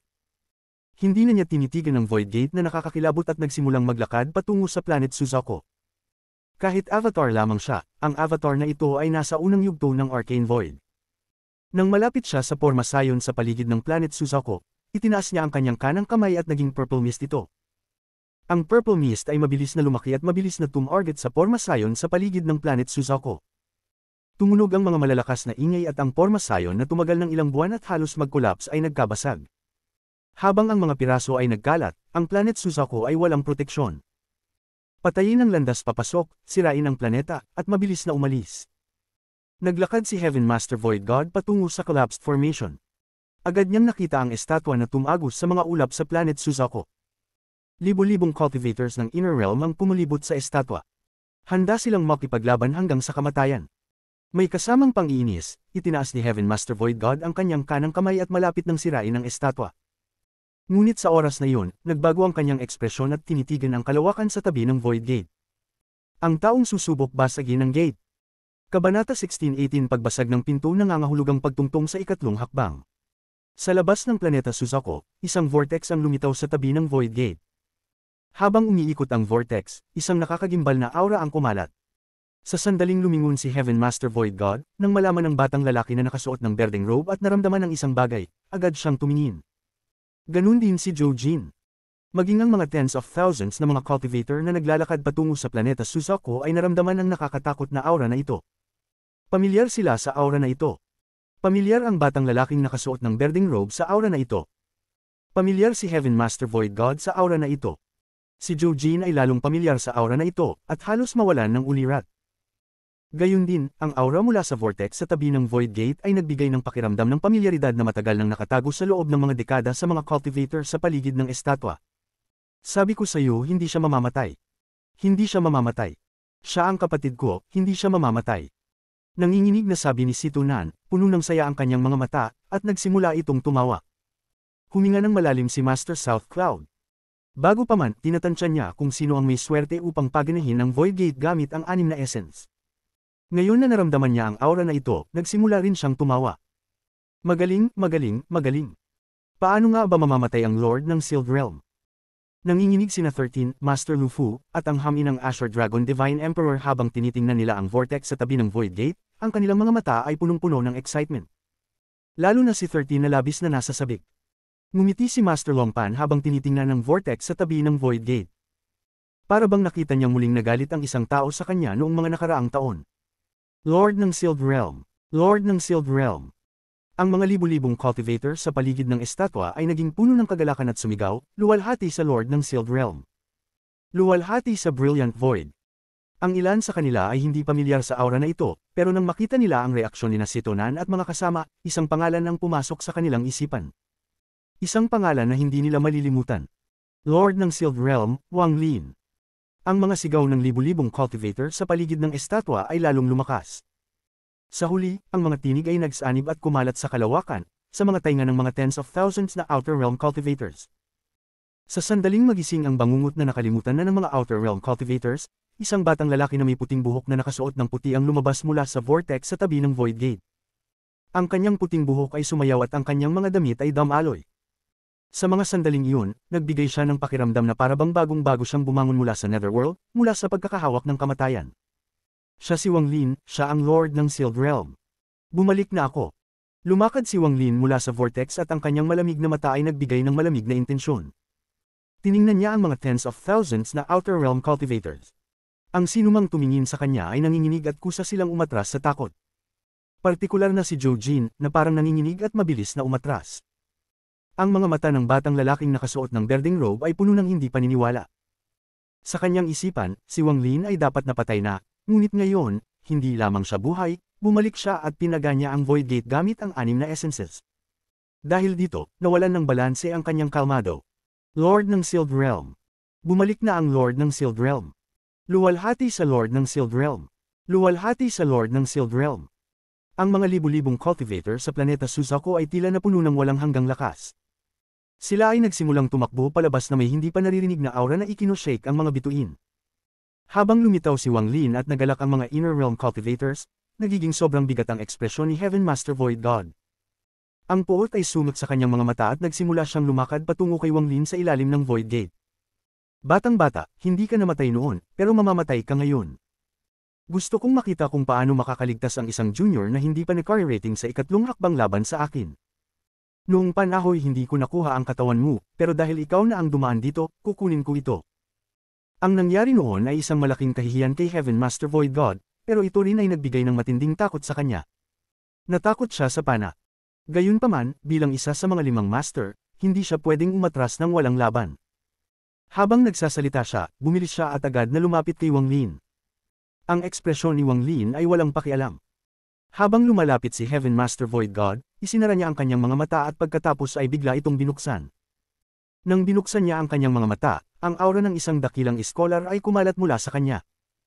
Ito ay aura ng isang taong nakakapitolyo sa langit at hindi natatakot sa mga multo o Diyos. Pati na rin ang langit ay kailangang umatras mula sa aura na ito at kahit na ang mga multo ay matatakot. Ang mga batas ng mundo ay dumistorsyon sa harap nito. Ito ay isang bagay na para sa mga tao, para sa dakilang iskolar ng mga tao. Ang mga cultivator ay mga tao pa rin. Kahit na makarating sila sa ikatlong hakbang, sila ay tao pa rin. Lumuhod. Tumitig si Wang Lin kay Heaven Master Void God. Kahit gaano pa kalakas ang kaaway, sa mga mata ni Wang Lin, si Heaven Master Void God ay kapareho lamang ng isang mortal, walang kaibahan sa mga langgam, mga bato, mga puno, o mga damo. Biglaang huminto si Heaven Master Void God at ang kanyang mga mata ay napuno ng hindi paniniwala. Ramdam niyang may aura mula kay Wang Lin na parang ang mismong mundo. Ang aura na ibinubuga ni Wang Lin ay nagbigay takot sa kanya. Ang aura na ito ay pumasok sa kanyang kaluluwa at binigyan siya ng pagkabigla na naramdaman niya noong siya ay isang mortal na tinitingnan ng langit. Ang aura na ito ay pumasok sa kanyang kaluluwa nang hindi iniintindi ang kanyang level ng cultivation o ang kanyang pagkakakilanlan. Ang mga salitang ito ay parang batas ng mundo, o higit pa sa batas ng mundo. Ito ang kautusan ng isang emperador. Walang kaibahan sa isang mortal na tinamaan ng kidlat. Natakot si Heaven Master Void God. Hindi siya makapaniwala sa kanyang mga mata at hindi niya matiis ang pagyugyug ng kanyang katawan. Sa momentong iyon, hindi siya iba sa isang Foundation Establishment Cultivator mula sa panaginip ni Wang Lin. Ikaw! Ang mga mata ni Heaven Master Void God ay puno ng takot habang kusang umatras ng ilang dosenang yarda. Ang mga mata niyang punong-puno ng takot na bihirang makita. Ang mga salitang binanggit ni Wang Lin ay kayang mag-shake ng langit at magpahinto sa mga multo at Diyos. Ang eksenang ito ay nagdulot sa mukha ni Zhou Jin na maging kulay puti ng kamatayan. Ang mga mata niya ay puno ng pag-asa. Gayon din ang batang lalaking nakasuot ng berdeng robe. Nais niyang sumugod upang patayin si Wang Lin, ngunit nalamig siya at hindi na siya makapag-isip ng maayos. Ang pakiramdam na ibinibigay ni Wang Lin sa kanya ay katulad noong nakilala niya ang dakilang iskolar noong bata pa siya, bago siya magsimula ng cultivation. Kung sila ay tatlo ay ganito, walang pangangailangan na pag-usapan ang mga tens of thousands na Outer Realm cultivators. Umatras sila mula kay Wang Lin, at tinitingnan siya ng puno ng takot. Hinawi ni Wang Lin ang kanyang mga manggas. Matapos takutin si Heaven Master Void God na umatras, itinataas niya ang kanang kamay upang harapin ang Void Gate. Kidlat, apoy, karma, buhay at kamatayan, tunay at hindi tunay, pagpaslang. 6 na essences na may pangalan kong Wang Lin, inuutusan ko kayong lahat upang basagin ang Void Gate. Ang mga salita ni Wang Lin ay kumalat at ang Void Gate ay nagbigay ng walang katapusang presyon. Basagin ang Void Gate. Inangat ni Wang Lin ang kanyang ulo at tinitingnan ang Void Gate sa itaas niya. Inintindi niya ang araw na ito ng mahigit 2,000 taon. Matagal na niyang hinihintay ang araw na ito. Nung siya ay nagsimulang mag-cultivate, hindi siya naniniwala na magiging isang third step cultivator siya, ngunit dumating na ang araw na iyon. Ito ang pangalawang pagkakataon na hinarap ni Wang Lin ang Void Gate. Ang unang pagkakataon ay noong ang Thunder Essence niya ay natapos, ngunit hindi siya nakapagbukas noon. Ngunit ngayon, tiwala siyang bubuksan niya ang pinto at makararating sa ikatlong hakbang. Ang 6 na essences ay lumitaw sa kanyang itinaas na kamay at bumuo ng isang bola ng umiikot na liwanag. Pinigil niya ito at pumasok sa katawan niya. Bumangon siya.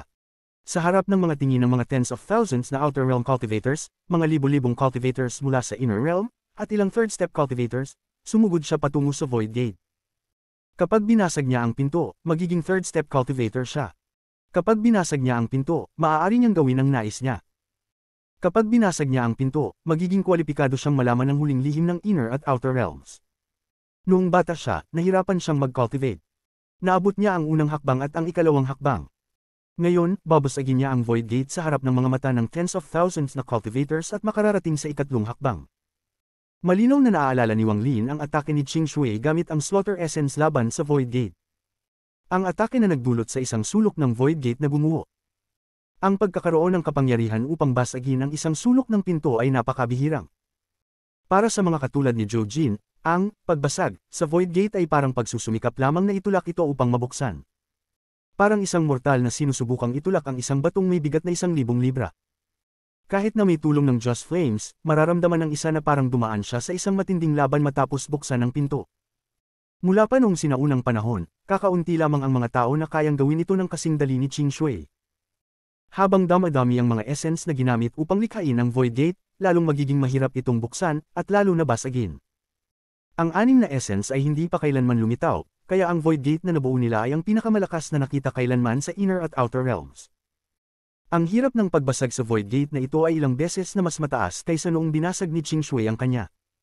Kung ikukumpara sa Void Gate ni Zhou Jin, ang pagkakaiba ay sobrang layo.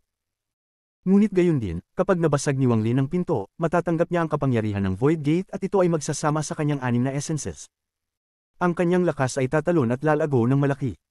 Ang pagbasag sa pinto na ito ay hindi mahirap. Naramdaman ko na ang pinto na ito ng maraming beses at may kaunti akong pag-unawa tungkol dito. Sa pagkakataong ito, babasagin ko ito sa isang paraan na hindi pa nagagawa ng sinuman at hindi magagawa ng iba. Itinaas ni Wang Lin ang kanyang ulo at nagsimulang sumayaw ang kanyang puting buhok. Ang kanyang kanang kamay ay naging kamao habang papalapit siya ng papalapit sa Void Gate. Kabanata 16:19 isang salita at ang kulog ay dumadagsa parang dagat. Sa aking pangalan, Wang Lin, iniutos ko ang kulog ng kalangitan. Lumipad si Wang Lin patungo sa pinto at ang kanyang kanang kamay ay naging kamao. Ang kulog ay umuugong at ang walang katapusang kidlat ay nagtipon sa kanyang kamao, parang siya ang nag-iipon ng lahat ng ito. Ibinitin niya ang kamao patungo sa Void Gate sa harapan niya. Hindi niya mabubuksan ito, tiyak hindi niya mabubuksan ito. Ang pintong ito ay nabuo gamit ang napakaraming essence, wala ni isa ang makakabukas nito. Halos mabaliw na si Zhou Jin.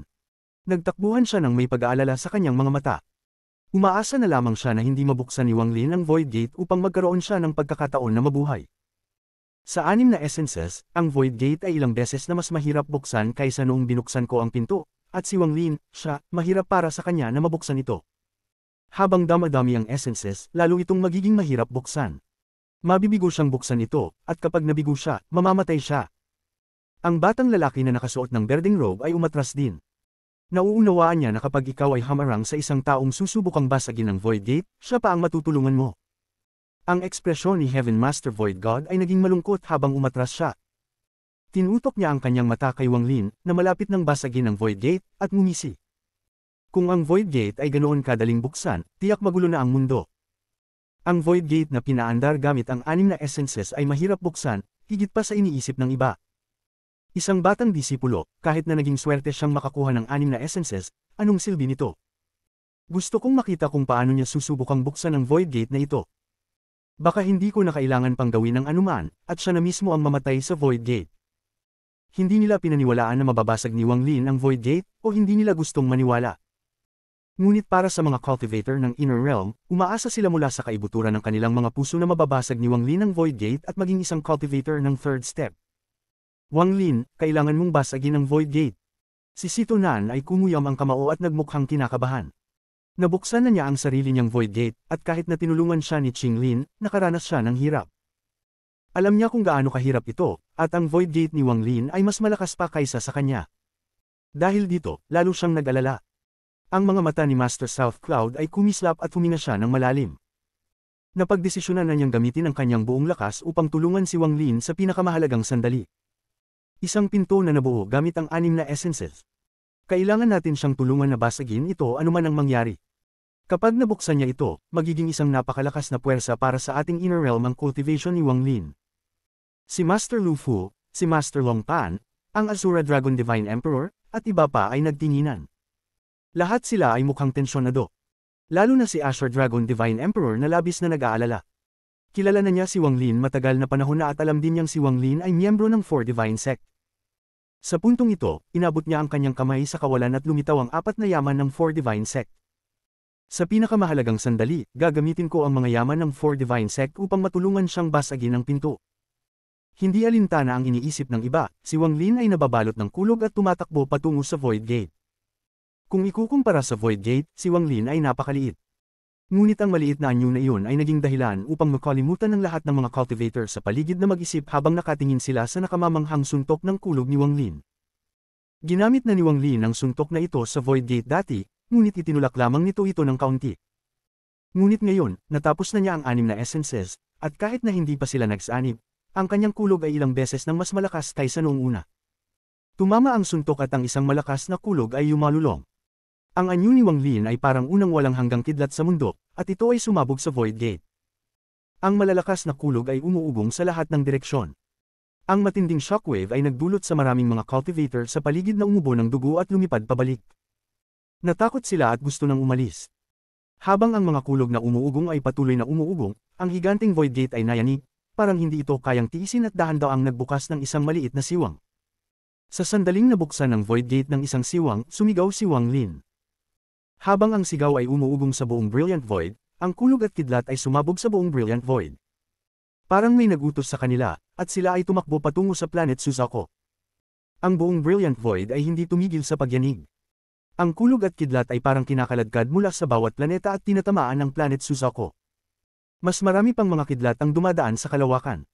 Maraming mga Outer Realm cultivator sa Brilliant Void. Karaniwan, sila ay nakapangkat na daan-daan o libo-libo upang manghunting sa mga natitirang cultivator ng Inner Realm. Lahat ng Outer Realm cultivators ay nanginginig dahil sa umuugong na kulog. Hindi nila alam kung ano ang nangyayari, ngunit ramdam nila na ang buong Brilliant Void ay puno ng kulog. Para bang lahat ng kulog sa mundo ay nakatagpo ng kanilang hari pagkatapos ng mga hindi mabilang na taon ng kalituhan. Ngayon ang hari ng kulog ay umabot ng isang sigaw at tinawag ang mga ito. Ang lahat ng kulog sa Brilliant Void ay nag-ugnay at tila bumuo ng isang dagat habang ang mga alon ng kulog ay dumagsa. Dumaan sila sa mga planeta, nilakbay ang kalawakan, at dumaan sa mga Outer Realm cultivators. Ano ang nangyayari? Anong nangyayari? Paano dumagsa ang ganitong karaming kulog? May mga yaman ba ng kulog na lumitaw? Ang lahat ng kulog ay patungo sa isang direksyon. Anong nangyayari doon? Ang planet Suzaku ba ay nasa direksyong iyon? May nangyaring nakakagulat doon. Ang isang kaguluhan ay kumalat sa maraming pangkat ng Outer Realm Cultivator sa Brilliant Void. Sila ay naguguluhan. Hindi nila alam kung ano ang nangyayari. Gayunpaman, ang Brilliant Void ay puno ng walang katapusang kulog. Ang ilan ay tinamaan ng kulog na hindi sapat ang reaksyon at namatay na may malungkot na sigaw. Ito ay nagdulot ng pagbabago ng ekspresyon sa mga Outer Realm Cultivators. Ang mga Divine Senses ay kumalat isa-isa, sinusubukang hanapin ang dahilan. Kung titingnan mula sa taas, makikita ang walang katapusang kulog na nagtipon na parang baliw patungo sa planet Suzaku, patungo kay Wang Lin na nasa tabi ng Void Gate. Ang mga mata ni Zhou Jin ay puno ng kawalan ng pag-asa. Halos hindi niya kayang paniwalaan ang kanyang nakikita. Nakarinig siya ng mga nakatagong sigaw mula sa lahat ng direksyon. Nang tumingin siya, siya ay nagulantang. Nakita niya ang napakaraming kulog na nagbigay liwanag sa kalawakan. Ang mga ito ay kumikislap ng maliwanag habang papalapit. Ang mukha ng batang lalaki na nakasuot ng berdeng robe ay naging mapatla. Kahit na isa siyang mid-stage Arcane Void Cultivator, para siyang tinusok ng sobrang kilabot nang makita ang walang katapusang kulog. Hindi lamang siya, kundi pati na si Heaven Master Void God ay nagulat sandali at ang disbelief ay umapaw sa kanyang mga mata. Hindi niya inasahan na ang Thunder Essence ni Wang Lin ay magkakaroon ng ganitong kalakas na kapangyarihan. Hindi ito isang karaniwang Thunder Essence. Nakakita na ako ng mga third step Thunder Cultivators, ngunit wala ni isa sa kanila ang katulad nito. Si Wang Lin, paano niya nabuo ang kanyang Thunder Essence na may ganitong lakas? Ang mga mata ni Heaven Master Void God ay kumislap. Kahit na ang lahat ng kulog sa Brilliant Void, habang iniisip ito ni Heaven Master Void God, isang mas malakas na kulog ang umabot at tumaas ang lahat ng thunder mula sa Brilliant Void. Ang Divine Sense niya ay kumalat at nang makita ito, napaatras siya ng ilang hakbang. Si Heaven Master Void God ay sumigaw, imposible. Isa lamang ang bagay na makakapagpawala kay Heaven Master Void God, isa sa 5 masters ng Ancient Star System, sa ganitong kalagayan. Nang kumalat ang kanyang Divine Sense, nakita niya ang walang katapusang kulog na papalapit. Wala siyang pakialam na pinapalakas ni Wang Lin ang kulog ng Brilliant Void. Ngunit hindi niya inaasahan na ang sigaw ni Wang Lin ay magpapasiklab din ng Cloud Sea. Sa Cloud Sea, ang sitwasyon ay kapareho ng sa Brilliant Void. Ang mga kidlat ay umalis mula sa mga kontinente, parang tinutugon ng isang sinaunang tawag, na patungo sa Brilliant Void. May naririnig ding mga rumbling mula sa manipis na mga ulap na natira sa Cloud Sea. Walang katapusang mga kidlat ang lumabas at nagsama-sama. Bumasag sila sa barrier patungo sa Brilliant Void at mabilis na lumapit. Ngunit hindi ito ang katapusan. Matapos umalingaw ang sigaw ni Wang Lin sa buong Brilliant Void at Cloud Sea, kumalat din ito sa Summoned River. Ang mga kidlat ay nagbigay liwanag sa kadiliman ng kalawakan. Walang katapusang mga cultivator mula sa Outer Realm ang nakakita ng mga meteors o mga kidlat na parang pilak na ahas na mabilis na dumadaan sa kalangitan. Ang isang malakas na kulog ay umalingaw sa Summoned River. Maraming mga cultivators ang mabilis na lumabas mula sa mga cultivation planets at nakatitig sa mga kidlat na parang alon na dumadaan sa kalawakan. Sila ay lubos na naguluhan. Ano ang nangyari? Habang ang kulog at kidlat mula sa Cloud Sea, Brilliant Void, at Summoned River ay gumagalaw, ang huling apektado ay ang All Heaven. Ang All Heaven ay hindi pa nasasakop at nanatiling kabilang sa Inner Realm. Sa mga sandaling iyon, ang mga cultivators ng Inner Realm ay nakatingin sa kulog na dumadaloy patungo sa Brilliant Void mula sa lahat ng direksyon. Habang ang sigaw ni Wang Lin upang tawagin ang kulog ay umalingaw sa All Heaven, ang barrier ng mga star systems ay nabasag. Ang sinaunang kulog na nagsilbing pintuan ng Thunder Celestial Realm na hindi kumilos sa mga hindi mabilang na taon ay lumipad tulad ng isang pilak na ilog. Dumaong ito ng diretsyo patungo sa Brilliant Void. Ang Brilliant Void, All Heaven, Cloud Sea, Summoned River, at ang kulog mula sa lahat ng 4 na pangunahing star systems ay damaloy patungo sa planet Suzaku. Patungo kay Wang Lin na may puting buhok at itinaas ang kanyang kamay sa hangin. Kabanata 1620 Ang Thunder Gate ay nagbukas sa isang nakakagulat na pabilog. Kung ang Realm Ceiling Formation ay nasa perpektong kalagayan, magiging mahirap para sa kahit anong bagay na makalusot, ngunit ngayon ay may butas na binuksan ng Outer Realm, kaya ang sigaw ni Wang Lin ay nakalusot gamit ang isang espesyal na pamamaraan. Dumaan ito sa butas sa Cloud Sea at kumalat sa buong Ancient Star System. Sa sandaling iyon, ang kulog ay rumagasa sa malawak na Ancient Star System. Walang katapusang kulog at kidlatang lumitaw mula sa kalawakan at tumakbo patungo sa butas sa Cloud Sea. Sa mga cultivator ng Outer Realm, ang mga nagpa-practice ng Thunder ay nanginginig. Ang energy ng pinagmulan sa kanilang mga katawan ay lumabas ng hindi nila kontrolado at naging mga kidlat na lumipad palayo.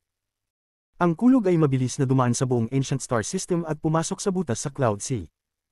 Tinamaan nito ang Inner Realm at nagsanib upang tumungo patungo sa planet Suzaku. Ang lahat ng ito ay nangyari sa isang iglap. Sa labas ng Planet Suzaku, sa tabi ng Void Gate, natapos ang sigaw ni Wang Lin. Dumating na ang lahat ng kulog mula sa Inner at Outer Realms. Ang tinig na halos nag-collapse ng espasyo mismo ay nagdulot sa mga cultivator ng Outer Realm na manginig at magdugo mula sa kanilang mga butas ng katawan. Lahat sila ay gumamit ng iba't ibang spell upang pigilan ito. Malabo ang kanilang paningin. Ang nakakasilaw na liwanag mula sa kulog ay parang kayang tumagos sa mga mata ng lahat ng nabubuhay. Itinuro ni Wang Lin ang Void Gate habang papalapit ang kulog. Ang pamamaraang ito ng pagbukas ng Void Gate ay hindi pa nakita kailanman. Ginagamit niya ang lahat ng kulog sa Inner at Outer Realms upang basagin ang Void Gate. Ginagamit niya ang isang labis na mayabang at dominadong pamamaraan upang sirain ang Void Gate. Bago si Wang Lin, wala ni isa ang nakakagawa nito. Pagkatapos ni Wang Lin, tiyak na walang sino man ang makakagawa nito. Rumble, rumble, rumble, rumble. Nagpatuloy ang walang katapusang mga rumbling habang ang mga hibla ng kulog at kidlat ay dumaan patungo sa Void Gate. Ang walang katapusang kulog ay parang isang hukbo na nais gumuho ng Void Gate. Habang ang mga kulog na rumbling ay umalangaw, maraming mga bitik ang lumitaw sa Void Gate, at dumating pa ang higit pang kulog. Habang nagpapatuloy ang matinding rumbling, ang gilid ng Void Gate ay naging abo at nagsimulang gumuho. Kasabay nito, mas marami pang kulog ang bumangga sa Void Gate. Nagdulot ito ng pagsabog sa Void Gate na may liwanag na mas maliwanag pa kaysa sa araw. Basagin mo para sa akin. Sigaw ni Wang Lin. Habang ang mga rumbling ay umalangaw, ang kanang bahagi ng Void Gate ay gumuho at naging walang katapusang piraso. Pagkatapos, ang kaliwang bahagi ng Void Gate ay gumuho rin dahil sa pambobomba ng kulog. Sa wakas, ang buong Void Gate ay ganap na nagwasak at ang mga piraso ay nagsipagkalat sa lahat ng direksyon. Ang Void Gate ay gumuho. Nang ito'y gumuho, isang napakalaking vortex ang lumitaw at ang kapangyarihan ng Void Gate ay damaloy palabas na parang ilog patungo kay Wang Lin. Ngunit, ang mga mata ni Wang Lin ay kumislap at inilog ang kanyang manggas. Isang malakas na puwersa ang itinulak ang kapangyarihan mula sa Void Gate pabalik sa vortex. Bagaman hindi pa na-absorb ni Wang Lin ang kapangyarihan mula sa Void Gate, ang kanyang antas ng cultivation ay tumaas ng malaki. Lumampas siya sa tuktok ng Nirvana Shatterer at Heaven's Blight at direktang umabot sa ikatlong hakbang. Naabot niya ang maagang yugto ng Nirvana Void. Ngunit, hindi ito ang tunay na antas ng cultivation ni Wang Lin, kundi isang aura. Ang aura ng isang tunay na third-step cultivator. Kung nais ni Wang Lin, basta't ma-absorb niya ang kapangyarihan mula sa Void Gate, ang kanyang antas ng cultivation ay magiging katumbas ng kanyang aura. Agad siyang magiging isang early-stage Nirvana Void cultivator. Ngunit, sa paggawa nito, aabot lang siya sa early-stage Nirvana Void gamit ang Thunder Essence. Hindi ito ang nais ni Wang Lin. Pinaghirapan niya ng matagal upang makumplito ang 6 na essences. Kung aabot lang siya sa early stage Nirvana Void, hindi siya magiging kontento. Nais niyang mapahanga ang buong mundo gamit ang isang napakabighaning feat. Ang eksenang ito ay nagulat sa lahat ng mga cultivators na nasa paligid. Ang mukha ni Zhou Jin ay naging kulay abo. Naramdaman niya ang pagdapo ng despair at nais na umalis, ngunit napansin niyang ang lugar na ito ay napapaligiran ng isang pressure na hindi siya pinapayagang umatras kahit kalahating hakbang. Itinaas niya ang kanyang ulo at nakita ang pinagmulan ng pressure. Ito ay si Wang Lin na tumingin sa kanya ng pilit. Ang titig na iyon ay nagdulot kay Zhou Jin na umubo at damyugo mula sa kanyang bibig. Ang mukha ng binatang nakasuot ng berdeng robe ay naging mapatla. May naisip siyang kakaiba. Bigla niyang naisip ang isang bagay na hindi niya matanggap at ikinagalit pa niya. Maaari bang siya? Isa pang gate. Ang malamig at mayabang na tinig ni Wang Lin ay pumasok sa mga tainga ng binatang nakasuot ng berdeng robe, na nagdulot ng kanyang mga mata na kumurot. Bagaman magkaaway sila, ipinakita pa rin niya ang isang hitsura ng paggalang. Inilagay ni Wang Lin ang kanyang manggas at mabilis na pinalaki ang vortex na nilikha ng gumuho na Void Gate. Isang pressure na ilang beses na mas malakas kaysa dati ang lumitaw. Habang lumalawak ang vortex, narinig ang mga crackling sounds at naghiwa-hiwalay ang kalawakan. Ang vortex ay naglaho at pinalitan ng isa pang Void Gate. Ang gate na ito ay medyo mas maliit kaysa sa nauna, ngunit ang pressure na inilabas nito ay mas malakas pa. Ang Lord ng Sealed Realm ay labis na mayabang. Ang mga mata ni Heaven Master Void God ay puno ng isang komplikadong damdamin. Ito ang unang pagkakataon na tinawag niyang Lord ng Sealed Realm, si Wang Lin sa kanyang puso at hindi na isang junior. Sa buong kasaysayan, ang bawat isa na nakabasag sa Void Gate ay inabsorb ang kapangyarihan ng Void Gate upang patatagin ang kanilang sariling essence upang makamtan ang ikatlong hakbang. Ang prosesong ito ay napakaikli, at kapag naabsorb na ang kapangyarihan, mawawala ang Void Gate. Halos lahat ay mabilis na inaabsorb ito nang walang pagkaantala dahil kahit na nabasag na ang Void Gate, ito ay mabilis na magre-reform. Kapag nag-reform ang Void Gate, mawawala ang kapangyarihan ng naunang Void Gate. Kahit na nabuksan mo na ito, kailangan itong buksan ulit. Ngunit ang pangalawang Void Gate ay mas malakas pa. Gayunpaman, ang taong ito ay kayang patumbahin ng mga third step cultivators kahit bago pa niya inabsorb ang kapangyarihan mula sa Void Gate at maabot ang ikatlong hakbang. Kahit na matigas ang Void Gate, hindi talaga ito makakapigil sa kanya. Si Heaven Master Void God ay naramdaman ng pagkatalo, ngunit inamin niya ang kanyang pagkakamali sa paghuhusga. Hindi lang niya nais basagin ang Void Gate, nais niyang gawin ang isang bagay na halos imposibleng mangyari. Nais niyang basagin ang Void Gate isa-isa gamit ang bawat essence. Nais niyang maging isang third step cultivator gamit ang 6 na essences sa tunay na paraan. Ang hirap nito ay labis, ngunit ang mga benepisyo ay labis din. Tiningnan ni Heaven Master Void God si Wang Lin ng may komplikadong tingin, ngunit ang puot sa kanyang mga mata ay naging mas malakas. Dahil labis siyang mayabang na gawin ito sa harap ko, nais kong makita kung paano niya ito pamamahalaan. Ang Void Gate na lumabas sa pangalawang pagkakataon ay nagulat hindi lamang sa mga cultivator ng Outer Realm kundi pati na rin sa mga cultivator ng Inner Realm. Sa sandaling lumitaw ang Void Gate, isang napakalaking malamlam na liwanag ang kumislap sa mga mata ni Wang Lin at isang pakiramdam ng tiwala ang bumalot sa kanyang katawan. Siya si Wang Lin, siya ang Lord ng Sealed Realm, siya ay isang may-6 na essences. Mula pa noong sinaunang panahon, walang sino man ang karapat-dapat kaysa sa kanya upang manggahas na basagin ang Void Gate ng tuloy-tuloy. Hindi sinasadya ito ni Wang Lin, ngunit nakita niya na ang Void Gate ng ilang beses. Alam niyang sa bawat beses na basagin niya ang Void Gate, higit pang kapangyarihan mula rito ang lalabas. Kung nais niyang pagsamahin ang kanyang 6 na essences, kakailanganin niya ang hindi mabilang na kapangyarihan mula sa Void Gate. Hindi alam ni Wang Lin kung ano ang kapangyarihang ito, ngunit alam niyang ang kapangyarihan mula sa Void Gate ay ang susi para sa mga cultivator na makarating sa ikatlong hakbang. Katulad ng pagtatatag ng pundasyon habang pinapalakas ang sarili. Kaya naman, kailangan niyang gawin ito. Nang lumitaw ang Void Gate sa pangalawang pagkakataon, kumislap ang mga mata ni Wang Lin at itinaas ang kanyang kanang kamay. Tahimik niyang sinabi ang isang bagay na parang batas ng kalangitan, at ang kalawakan mismo ay nanginginig. Fire Essence, gamit ang aking pangalan. Wang Lin. Sunugin ang Void Gate. Nang sabihin niya ito, sumabog ang 9 na kulay na apoy at nilimnan ang lugar. Sa sandaling ito, sa Brilliant Void, Cloud Sea, All Heaven, Summoned River, at pati na rin sa Outer Realm, walang katapusang apoy ang Ram Agasa patungo sa daliri ni Wang Lin tulad ng kulog kanina. Lahat sila ay tumungo patungo sa Void Gate. Hindi maipaliwanag ang tagpo ng eksenang ito. Ito ay isang bagay na hindi makikita ng maraming cultivator sa kanilang buhay. Ang walang katapusang dagat ng apoy ay Ram Agasa patungo sa Void Gate habang papalapit ito. Ang mga kulog na rumbling ay umalingaw habang ang naglalagablab na apoy ay ganap na nakapaligid sa Void Gate. Habang ang alon ng init ay kumalat, ang Void Gate ay muling gumuho. Ang pagkabasag na ito ay walang mga piraso na nahulog, dahil lahat ng mga piraso ay nasunog hanggang sa maging abo ng apoy. Sa sandaling gumuho ang Void Gate sa pangalawang pagkakataon, isang alon ng kapangyarihan ng Void Gate na 10 beses na mas malakas kaysa dati ang Ram Agasa patungo kay Wang Lin. Ngunit, hindi pa rin ito sapat upang pagsamahin ang kanyang 6 na essences. Kaya tinalag niya ang kanyang manggas, itinulak ang kapangyarihan pabalik sa isang mas malaking vortex kaysa dati. Void Gate, lumabas ka ulit. Tumawa si Wang Lin habang itinuro ang vortex. Sa sandaling ito, matapos basagin ng Fire Essence ang pangalawang Void Gate, ang aura sa paligid ni Wang Lin ay muling tumaas. Ang araw na ito ay ang araw na tatahak siya patungo sa tuktok. Pinagtiisan niya ang lahat ng mga taon, inasahan niya ito ng matagal, upang makamit ang sandaling ito at maging isang third step cultivator. Ang aura mula sa kanyang katawan ay umabot na sa early stage ng Nirvana Void nang basagin niya ang unang gate.